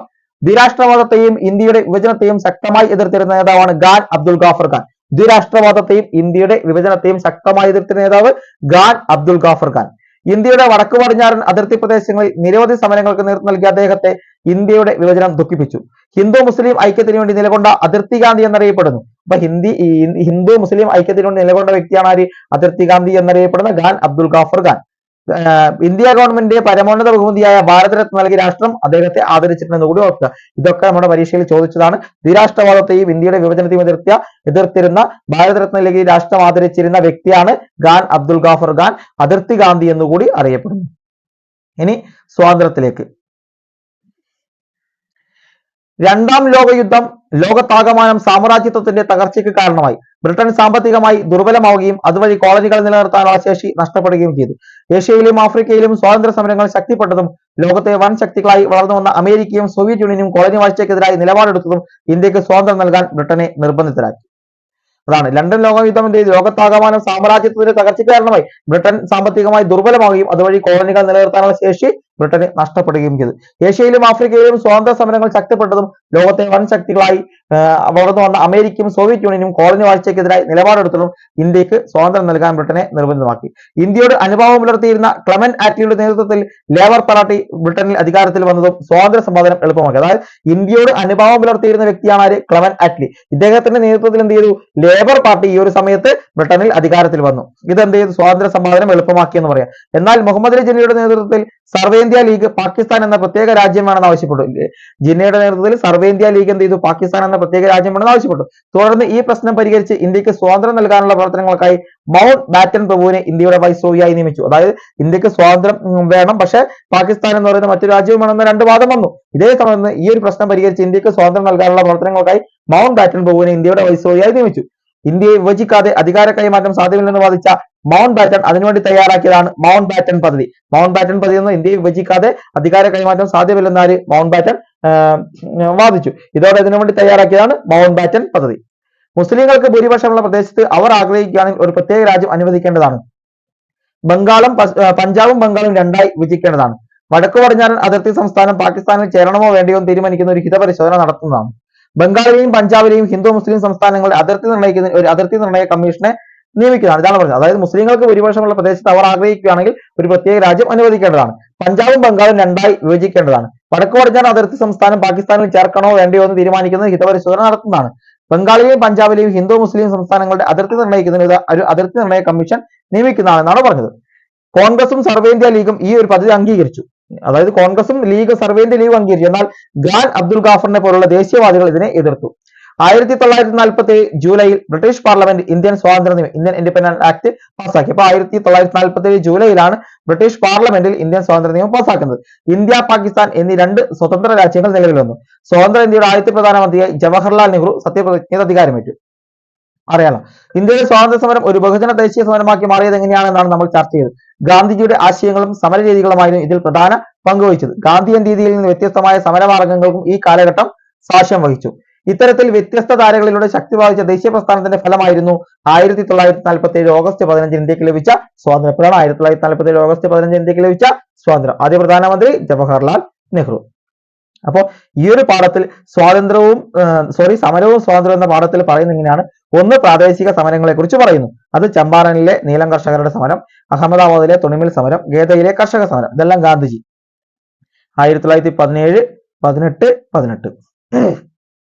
പിന്നീട് ദേശീയ സമരങ്ങളാണ് നിസ്സഹകരണ സമരം, സിവിൽ നിയമലംഘനം, ക്വിറ്റ് ഇന്ത്യ സമരം. സിവിൽ നിയമലംഘനം ഉപ്പ് സത്യാഗ്രഹവും ധരാസന സമരവുമാണ് നമ്മൾ രണ്ടും പഠിച്ചത്. സരോജിനി നായിഡുവിന്റെ നേതൃത്വത്തിലും ഗാന്ധിജിയുടെ നേതൃത്വത്തിലും. പിന്നെ വേറിട്ട വഴികൾ എന്ന് പറഞ്ഞ് സ്വരാജ് പാർട്ടിയെ കുറിച്ച് പഠിച്ചു. 1923 സിആർ ദാസ്, മോത്തിലാൽ നെഹ്റു. സോഷ്യലിസ്റ്റ് പ്രസ്ഥാനങ്ങൾ ഭഗത് സിംഗ് അടക്കമുള്ള, പിന്നെ വിപ്ലവ പ്രസ്ഥാനങ്ങൾ ഭഗത് സിംഗ് അടക്കമുള്ള, സുഭാഷ് ചന്ദ്രബോസ് അടക്കമുള്ളത്, പിന്നെ തൊഴിലാളി പ്രസ്ഥാനങ്ങൾ AITC അടക്കമുള്ള കാര്യങ്ങൾ നമ്മളിവിടെ പഠിച്ചിട്ടുണ്ട്. ഇത്രയുമാണ് ഈ ഒരു പാഠപുസ്തകത്തിൽ നമുക്ക് പ്രധാനമായും പഠിക്കാനുള്ളത് എന്ന് പറയുന്നത്. ഓക്കെ, അപ്പൊ ഇതിന്റെ PDF എന്ന് പറയുന്നത് നമ്മൾ എന്ത് ചെയ്യും? നമ്മുടെ ടെലിഗ്രാം ചാനലിൽ പ്രൊവൈഡ് ചെയ്യും. അതുപോലെ വീഡിയോസ് നമ്മുടെ യൂട്യൂബ് ചാനലിൽ നിങ്ങൾക്ക് ലഭിക്കുന്നതായിരിക്കും. ഇതുപോലെ ഒട്ടനവധി വീഡിയോസ് നമുക്ക് അവിടെ ലഭ്യമായിട്ടുണ്ട്. നിങ്ങളത് പരിശോധിച്ച് നോക്കുക. ഈ ഒരു വീഡിയോ നിങ്ങൾക്ക് ഇഷ്ടപ്പെട്ടെങ്കിൽ ദയവായി തീർച്ചയായും നിങ്ങൾ ലൈക്ക് ചെയ്യണം. അതുപോലെ ഇഷ്ടപ്പെട്ടെങ്കിൽ ഒന്ന് കമന്റ് കൂടി രേഖപ്പെടുത്തുക. നമുക്കത് മുന്നോട്ട് പോകാൻ പ്രോത്സാഹനമാണ്. അതുപോലെ വീഡിയോസ് നിങ്ങൾക്ക് ഉപകാരപ്പെട്ടെങ്കിൽ നിങ്ങളുടെ സുഹൃത്തുക്കൾ കൂടി ഒന്ന് ഷെയർ ചെയ്ത് കൊടുക്കുക. പിന്നെ നമ്മുടെ ഫേസ്ബുക്ക് പേജ് ലൈക്ക് ചെയ്യുക, ഇൻസ്റ്റാഗ്രാം പേജും ഉണ്ട്, നിങ്ങളൊന്ന് ലൈക്ക് ചെയ്യുക. ഓക്കെ, അപ്പോൾ മറ്റൊരു നല്ല വീഡിയോയുമായി നമുക്ക് വീണ്ടും കാണാം. താങ്ക്